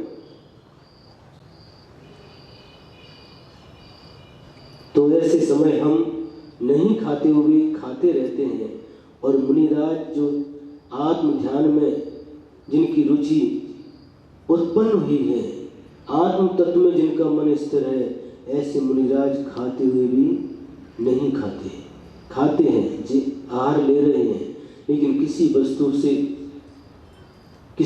के प्रति राग नहीं है, राग पूर्वक ग्रहण नहीं कर रहे, किसी वस्तु के प्रति आसक्ति नहीं है, आसक्ति पूर्वक ग्रहण नहीं करते। मात्र ये शरीर अन्न का कीड़ा है, बिना अन्न के टिक नहीं सकता, मात्र शरीर को टिकाने के लिए जो आहार ग्रहण करते हैं, ऐसे मुनिराज आहार लेते हुए भी उपवास की समानी उनका होता है। तो जब ये दोनों मुनि महाराज को दे दिया, जो उपवास मांगने गए थे उनके लिए ओनोदर, और जो ओनोदर मांगने गए थे उनके लिए उपवास।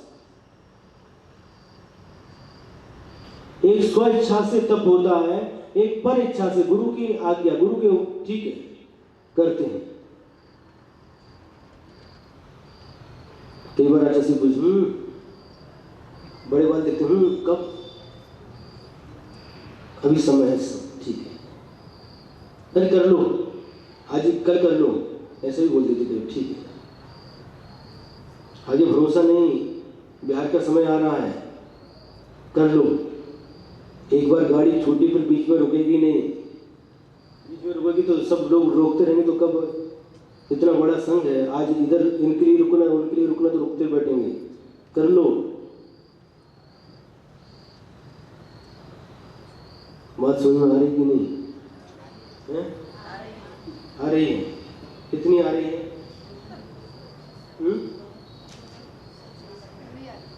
पूरी आ रही है, बहुत अच्छा।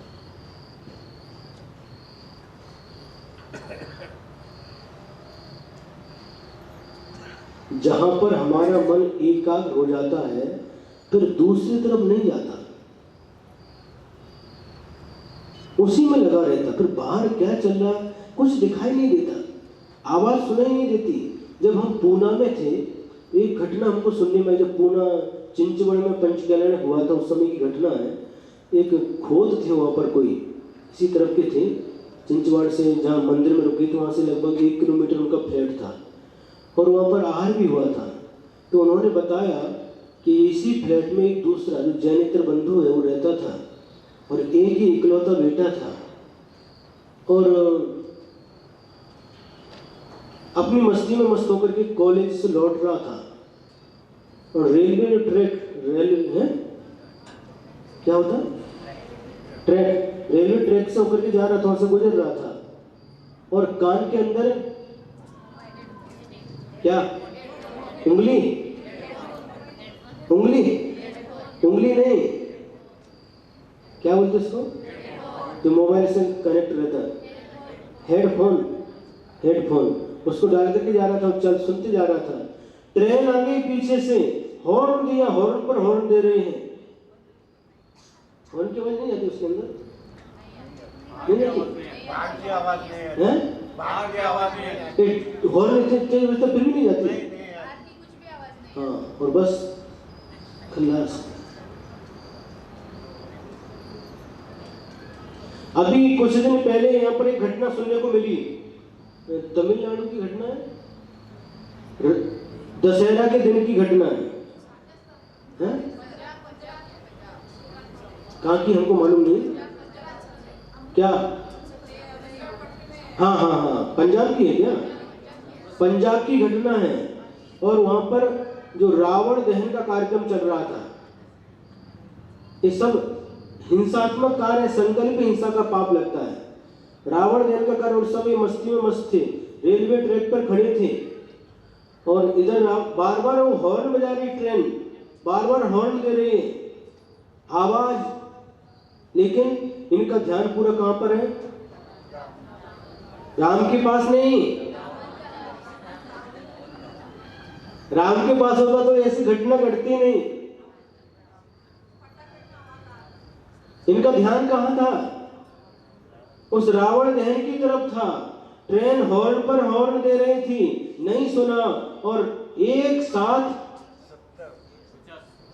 हमको 61 बताया था उसने। 70 अब अभी एक सज्जन 50 बोल रहे हैं, एक 70 बोल रहे हैं।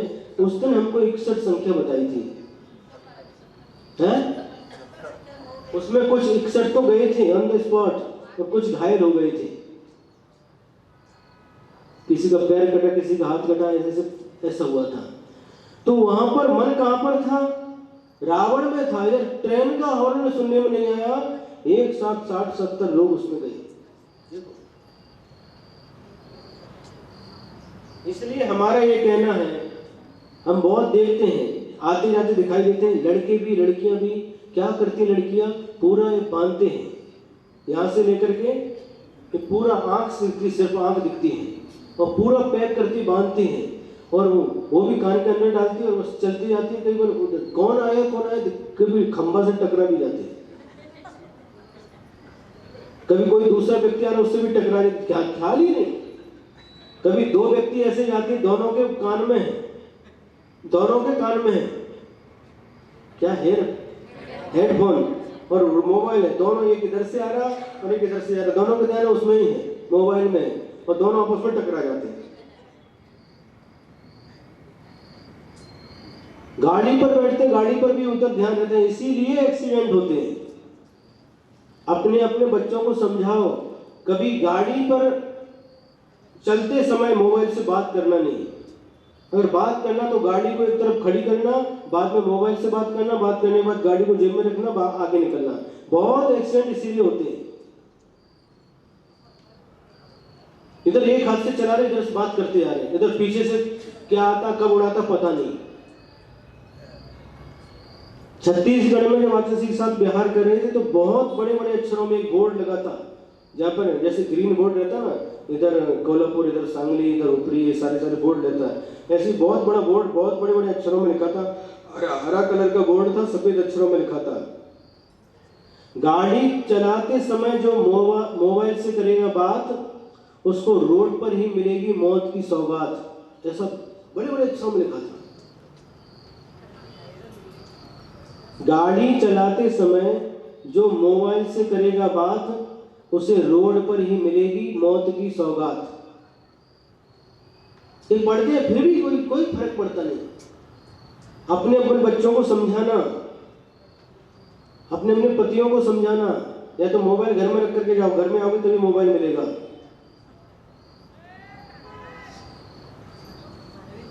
हैं? इसमें बहुत सारी घटनाएं घटती हैं, ध्यान रहते नहीं, उस मोबाइल में ध्यान रहता है, और इधर से आकर के एक्सीडेंट होता है। कोई 2 व्हीलर 4 व्हीलर, कितने सारे एक्सीडेंट होते हैं। क्योंकि जब हमारा मन किसी एक काम में, एक काम में ही लगता है। जिस समय आप सुन रहे हैं उस समय पुस्तक पर ध्यान नहीं, पढ़ नहीं रहे। जिस समय पढ़ रहे हैं उस समय सुनने पर ध्यान नहीं। और सुन करके लिख रहे हैं, तो इस बीच में हमने क्या बोला उस तरफ भी ध्यान नहीं। एक समय में एक ही काम होता है। आजकल लाइफ बहुत बिजी है, सब काम समय नहीं मिलता। समय टीवी देखते समय खाना खाना और गाड़ी चलाते समय मोबाइल से बात करना, ये सब बेकार है।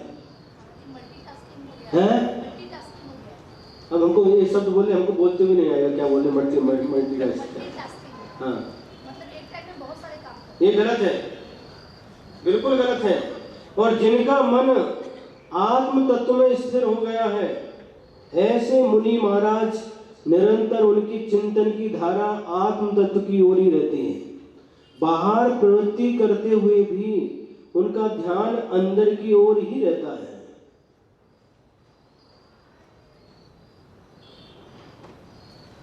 जैसे उस बच्चे का ध्यान, सवाल गुरुजी पूछ रहे उसका उत्तर दे रहा है, लेकिन उसके साथ में रोटी जोड़ता जा रहा है, उसका ध्यान रोटी की तरफ है, सबके साथ में रोटी जोड़ रहा है।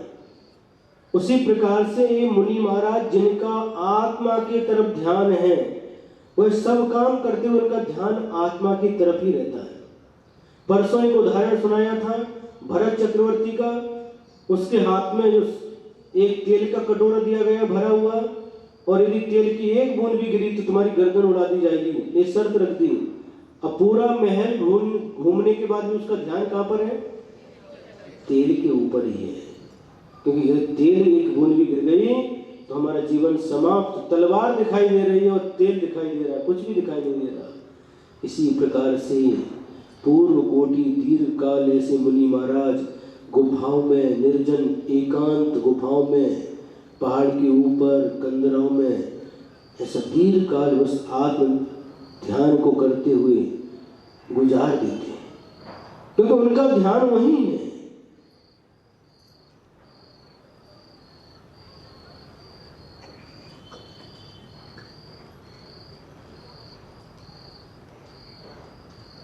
यात्रा, यहाँ पर मेला होता है, यहाँ पर यात्रा होती है।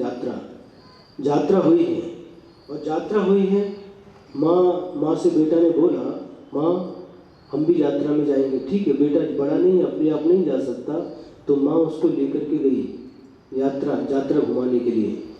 और क्या चाहिए बेटा, वो खाने की वस्तु मांगे, उसको खिलाया, झूला को झूलने के लिए बिठाया, सर्कस दिखाना क्या क्या करना था कर रहे थे। और लौटते समय आया तो एक खिलौने की दुकान थी, वहाँ से उसने जो कहा वो खिलौने भी दे दिया, गुब्बारा जो उसने मांगा उसको खरीद करके दे दिया। और अचानक कुछ ऐसी घटना घट गई कि जो बेटा माँ की उंगली पकड़े था, किसी कारण से सामान खरीदते समय, कुछ करते समय उसकी उंगली छूट गई, और बच्चा उसमें बहुत भीड़ थी और उस भीड़ में गुम गया। माँ से बच्चा बिछुड़ गया, माँ रो रही है, बच्चा किधर गया, इतनी भीड़ में कहाँ पर ढूंढूं, और बच्चा भी रो रहा है, मेरी माँ कहाँ चली गई, कैसे ढूंढूं। अब उसको रोते हुए देख करके किसी एक व्यक्ति को दया आ जाती, बेटा तू क्यों रो रहा है, मेरी माँ नहीं मिल रही, माँ किधर है, माँ इधर ही आई है, यात्रा में ही है। फिर किधर गई, पता नहीं, एड्रेस क्या है, पता नहीं। छोटा बच्चा, उसको एड्रेस भी मालूम नहीं। अब वो सज्जन क्या करता, जब तक नहीं मिलती तब तक के लिए उनको कुछ खिलाता पिलाता है, लेकिन बार बार माँ आई आई आई करते रोता रहता है। खिलौने भी देते हाथ में, खेलता भी है, फिर भी माँ की तरफ ध्यान रहता है, रोता से सकता, आई करता, आई आई बोलता है, माँ बोलता है। सब काम करते हुए भी उसका ध्यान कहां पर है, माँ के पास है। उसी प्रकार से मुनिराज बोल रहे हैं, फिर भी ध्यान कहां पर है, स्त्री कृतात्म तत्वस्तु, अपनी आत्मा में स्थिर है। बोल रहे हैं उस समय भी उनका ध्यान अपने आप में स्थिर है, चल रहे हैं उस समय भी उनका ध्यान अपनी आत्मा में स्थिर है, आहार कर रहे हैं उस समय भी उनका ध्यान आत्मा में स्थिर है, और सुन भी रहे हैं उस समय भी उनका ध्यान आत्मा में स्थिर है। कोई भी क्रिया करते समय उनका ध्यान अपनी आत्मा में स्थिर है, इसलिए ये सारी क्रियाएं करते हुए भी वह क्रिया नहीं करने के समान ही है। ये बात यहाँ पर कही जा रही है। वह निरंतर चिंतन करते रहते हैं, आत्म तत्व का चिंतन करते रहते, उनकी चिंतन धारा बहती रहती है। वह सोचते हैं कोहम की त्रिगुणा पत्य किम प्राप्य किम निमित्तकः इत्युह प्रत्यनो चेत 10 स्थानेर मतिर भवेत्। क्या है? एक छत्र चूड़ामणि नाम का ग्रंथ है, आचार्य बादीप सिंह के द्वारा लिखा हुआ है, और इसमें जीवनधर स्वामी का चरित्र लिखा गया है। जीवनधर स्वामी का चरित्र, 2 ग्रंथ लिखे उन्होंने बादीप सिंह ने, एक छत्र चूड़ामणि जो पद्य में है, एक गद्य चिंतामणि जो गद्य में है। एक ही जीवनधर स्वामी के ऊपर 2 ग्रंथ लिखे, उनका प्रिय ग्रंथ है। तो उसमें ये श्लोक आता है, कोहम की त्रिगुणा क्वत्या किम प्राप्य किम निमित्तकः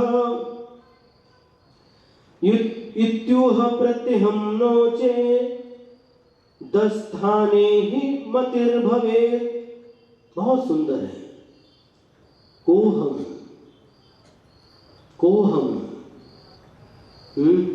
बात नहीं करो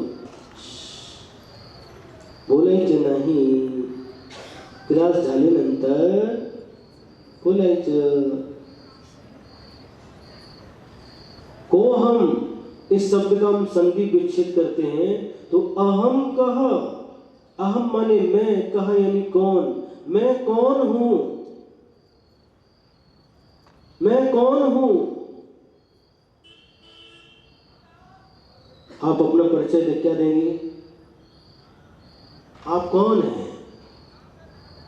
यहाँ पर दूसरे का परिचय प्राप्त किया जाता है, लेकिन यहाँ पर स्व का परिचय प्राप्त करने के लिए कोहम, अहम कह, मैं कौन हूं। कीर्ति गुण, मेरे अंदर कौन कौन से गुण विद्यमान हैं। क्वत्यः, मैं कहां से आया हूं, अर्थात मैं पूर्व की किस पर्याय से यहां पर उत्पन्न हुआ हूं। किम प्राप्य, मुझे क्या प्राप्त करना है। किम निमित्तकः, और जो मुझे प्राप्त करना है उसको प्राप्त करने का उपाय क्या है। किम निमित्तकः, किस लिए मेरा यहां पर जन्म हुआ है, मैंने जन्म क्यों लिया है। इति ऊह, इस प्रकार का चिंतन, प्रत्यहम नो चेत, यदि प्रतिदिन नहीं किया जाता तो निश्चित ही मति ही, मनुष्य की बुद्धि अस्थाने, स्थान मतलब जहां नहीं जाना चाहिए ऐसे स्थान पर चली जाती है। अर्थात मनुष्य अपने कर्तव्य से भ्रष्ट होकर के सन्मार्ग को छोड़ करके कुमार्ग पर लग जाता है। इसलिए प्रतिदिन ये चिंतन करते रहते हुए योगी आत्म ध्यान के साथ ये चिंतन उनका निरंतर चलता रहता है। और हमें भी ये चिंतन करने चाहिए, मैं कौन हूं।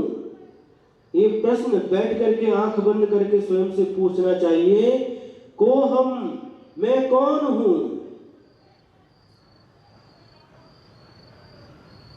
जब प्रश्न पूछोगे तो अंदर से उत्तर आएगा।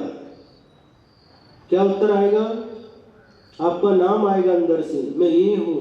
नहीं, ये आपका परिचय ठीक नहीं है। पुनः पूछो, यदि आपसे परिचय पूछा जाए कहां के हैं, भारत के रहने वाले हैं। भारत के रहने वाले हैं। भारत में भी कहां के हैं? महाराष्ट्र। महाराष्ट्र में भी कहां पर रहने वाले रहते हैं? नहीं, पश्चिम महाराष्ट्र। महाराष्ट्र में भी पश्चिम महाराष्ट्र अलग है, दक्षिण महाराष्ट्र अलग है, मराठवाड़ा अलग है, विदर्भ अलग है। तो महाराष्ट्र में कहाँ रहते हैं? पश्चिम महाराष्ट्र। पश्चिम महाराष्ट्र में भी कहां पर रहते हैं? सांगली, सांगली संभाग, सांगली जिला। सांगली में भी कहां पर रहते हैं?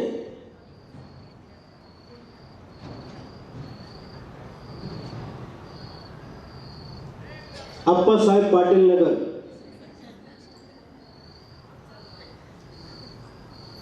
अप्पा साहेब पाटिल नगर में भी कहां पर रहते हैं? एक गली में। उस गली में भी कहां पर रहते हैं? सुमेरु बंगला में। सुमेरु बंगला में भी कहां पर रहते हैं? सेकंड फ्लोर पर। वहां पर भी कहां रहते हैं? एक खोली में। उस खोली में भी कहां पर रहते हैं? एक पलंग पर, एक खोट पर। उस पलंग पर भी कहां पर रहते हैं?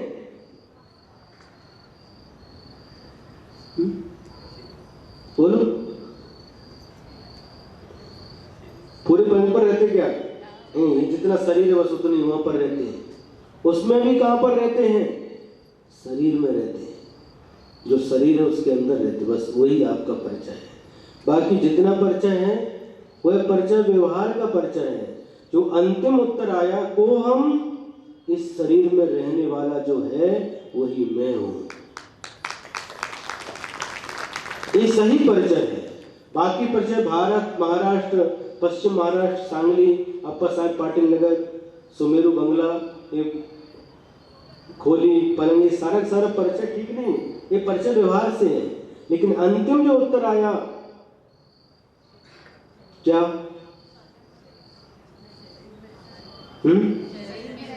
शरीर में रहते, बस यही आपका सही परिचय है।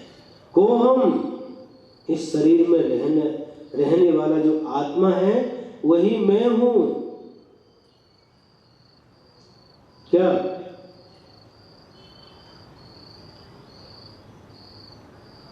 जो जहां रहता उसका परिचय देता है।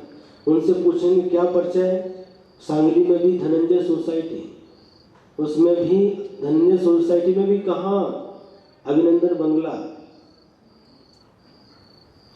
उसमें भी खोली, खोली में भी खोली, ये भी एक खोली है, शरीर भी एक खोली है। ये हमारा सही परिचय है। जो अंतिम जो उत्तर आया, को हम, मैं कौन हूं? इस शरीर में रहने वाला जो आत्मा है, जो जानता है, देखता है। जानना देखना जिसका स्वभाव है वही आत्मा मैं हूं। कितने गुण मेरे अंदर, कौन कौन से गुण विद्यमान है? करो चिंतन, कौन कौन से गुण मेरे अंदर विद्यमान है? हाँ? ज्ञान और दर्शन और सम्यक दर्शन, सम्यक ज्ञान इत्यादि गुण मेरे अंदर विद्यमान है। किम निमित्त कहा?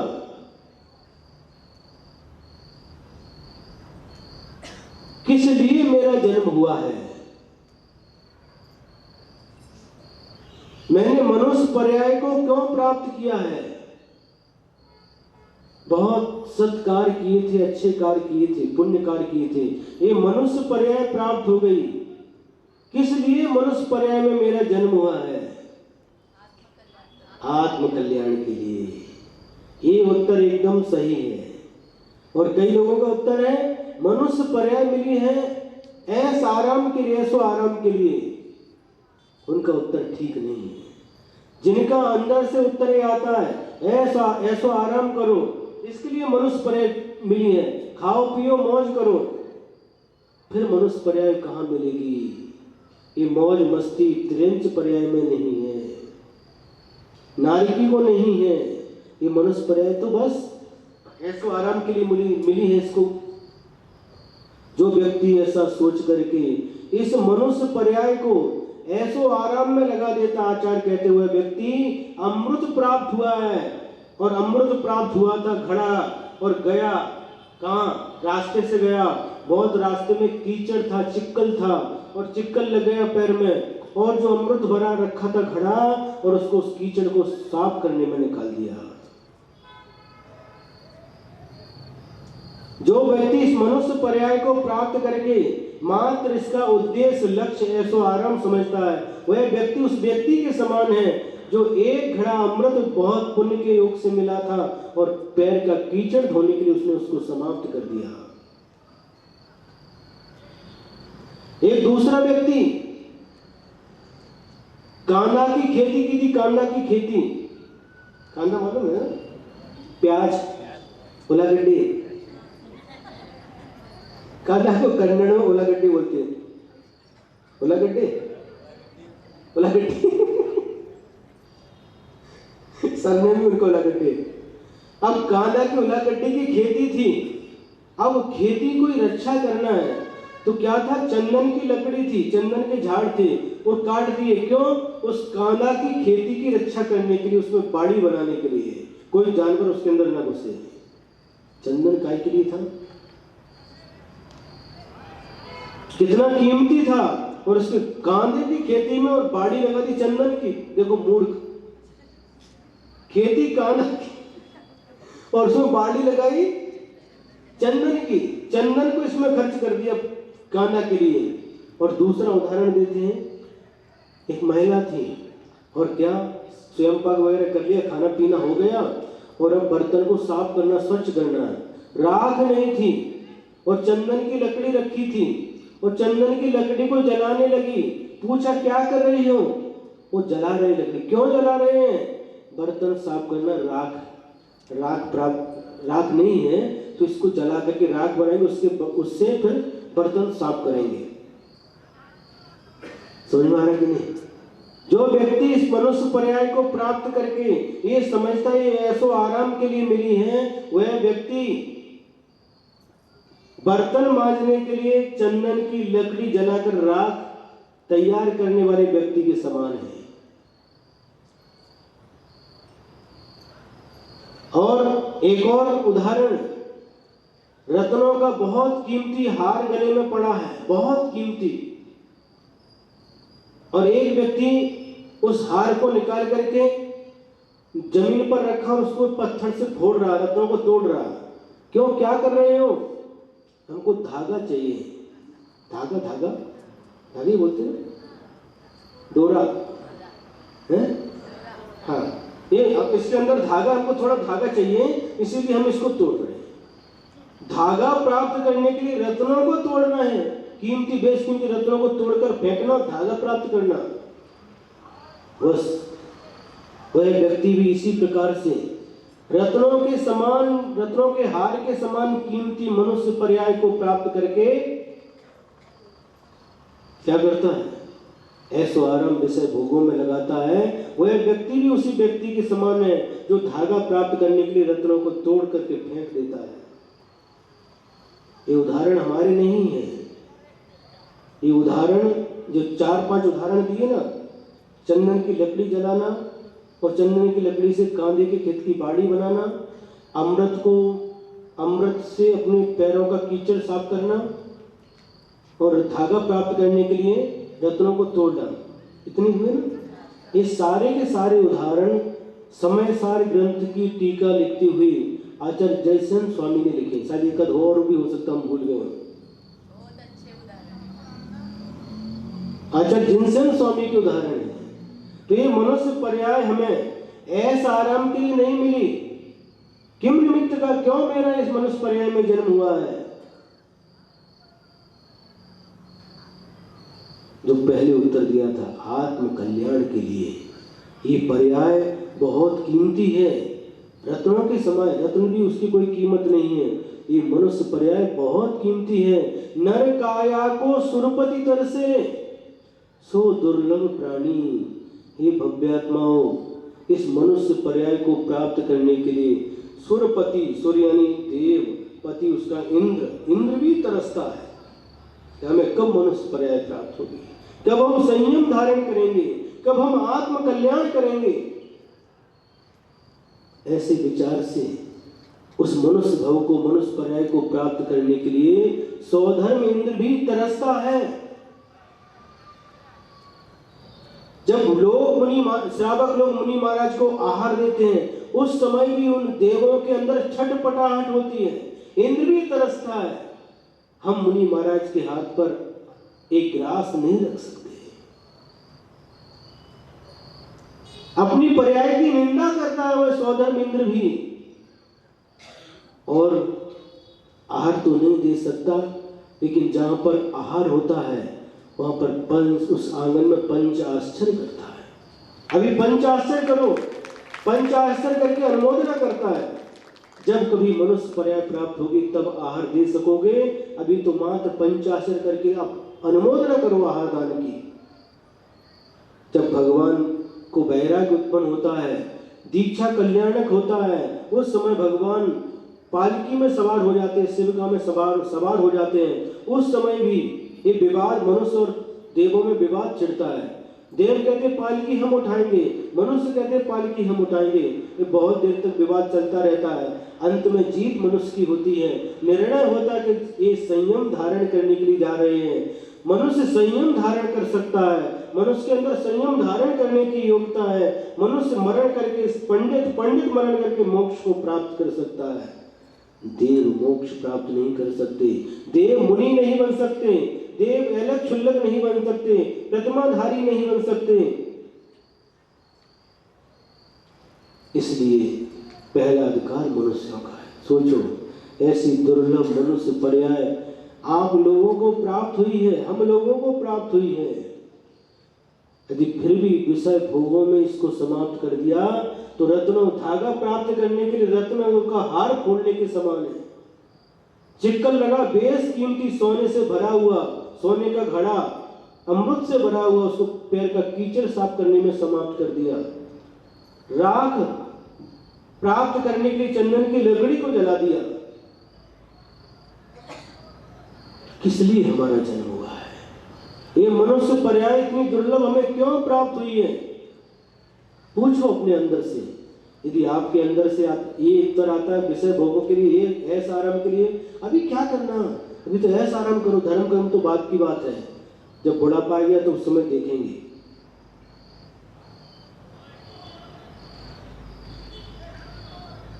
तो ये उत्तर आपका ठीक नहीं। अगर ये उत्तर आता तो समझना अभी आपका संसार बहुत लंबा है।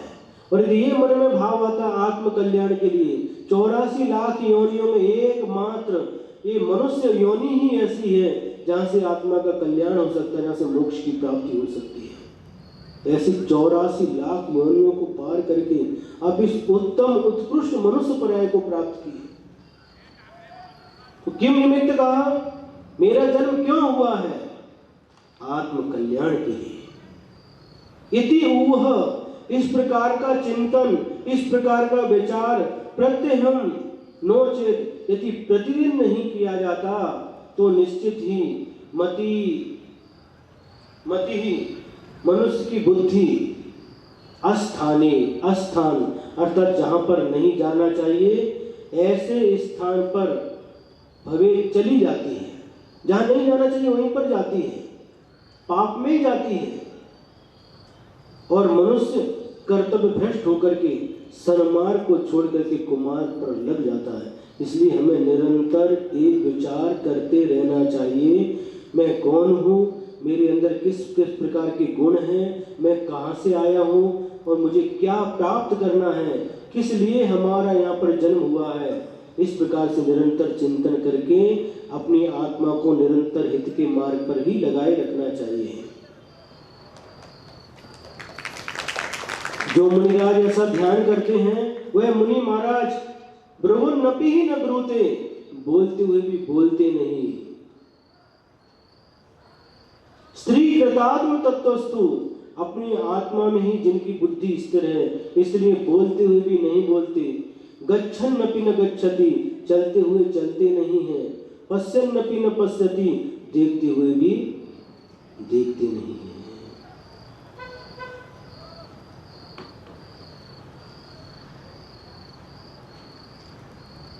थक गई क्या?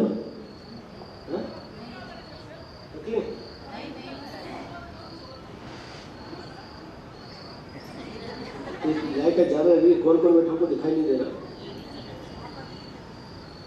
थक गई क्या? वो थक गई। आनंद आ रहा है महाराज जी। आनंद आ रहा है। देखो ऐसा होता है, जब बड़ा आनंद आता तो थकान महसूस नहीं होती, और जब मन नहीं लगता आधे घंटे में थक जाते हैं। ये आनंद यदि आ रहा, जिसको आनंद आ रहा, तो समझना वह व्यक्ति निकट भव्य है, संसार का किनारा उनको बहुत जल्दी मिलने वाला, बहुत जल्दी वह परम सुख रूप मोक्ष की प्राप्ति होने वाली है। ये पहचान है, जिसको जो अच्छा लगता है उसकी तरफ ही उसी तरफ उसका मन जाता है। और जिसको लाडू चूड़ा अच्छा लगता है, दिवाली आ रही है, लाडू चूड़ा अच्छा लगता है तो लाडू चूड़ा, महाराज छुट्टी दे दो लाडू चूड़ा के लिए, क्यों हैं? क्या हैं? कौन मांग रहा छुट्टी? हाथ ऊपर करो। लाडू चूड़ा जिंदगी भर तक चलते रहेंगे। हर बार दिवाली आएगी, हर बार लाडू चूड़ा बनेगा, हर बार दशहरा आएगा,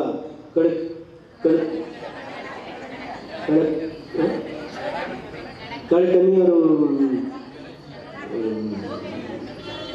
और क्या करंजी, ये हर बार बनेगी। लेकिन ये अवसर हर बार दिवाली पर महाराज नहीं रहेंगे आपके साथ में।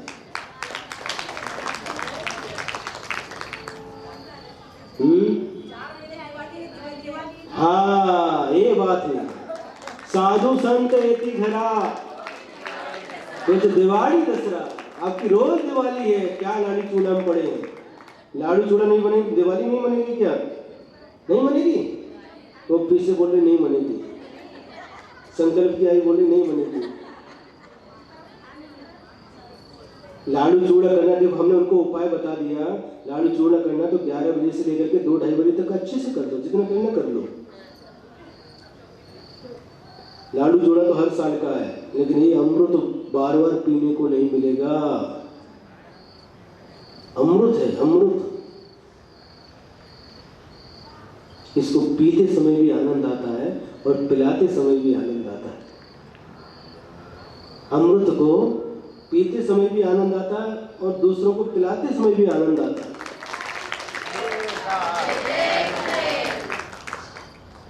जिनको लाडू चूड़ा में थे वो गए लाडू चूड़ा में, लेकिन जो भाग्यवान है, जो बचेंगे पुण्यात्मा,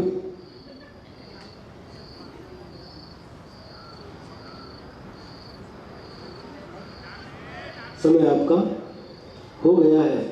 बस ये अमृत ज्यादा दिन मिलने वाला नहीं, ये भी ध्यान रखो। 41 श्लोक हो गए हैं, अब कितने बचे?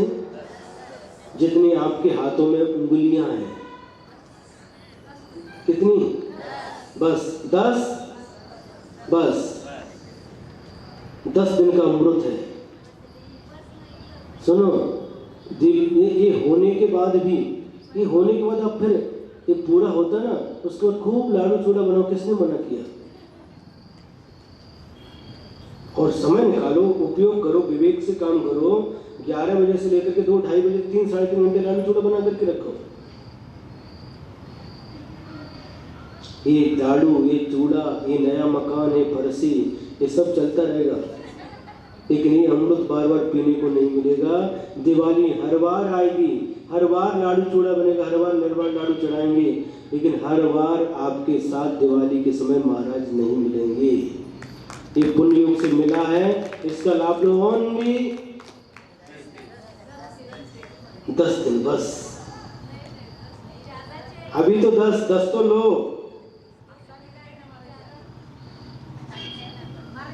स्त्री कृतात्म तत्वस्तु, जिनका मन अपनी आत्मा में स्थिर हुआ, ऐसे आत्मध्यानी मुनिराज ध्रुवन्नपि ही न ब्रूते, बोलते हुए भी नहीं बोलते, गच्छन्नपि न गच्छति, चलते हुए भी नहीं चलते, पश्यन्नपि न पश्यति, देखते हुए भी नहीं देखते, श्रवन्नपि न श्रुते, सुनते हुए भी नहीं सुनते, खादन्नपि न खादति, खाते हुए भी नहीं खाते।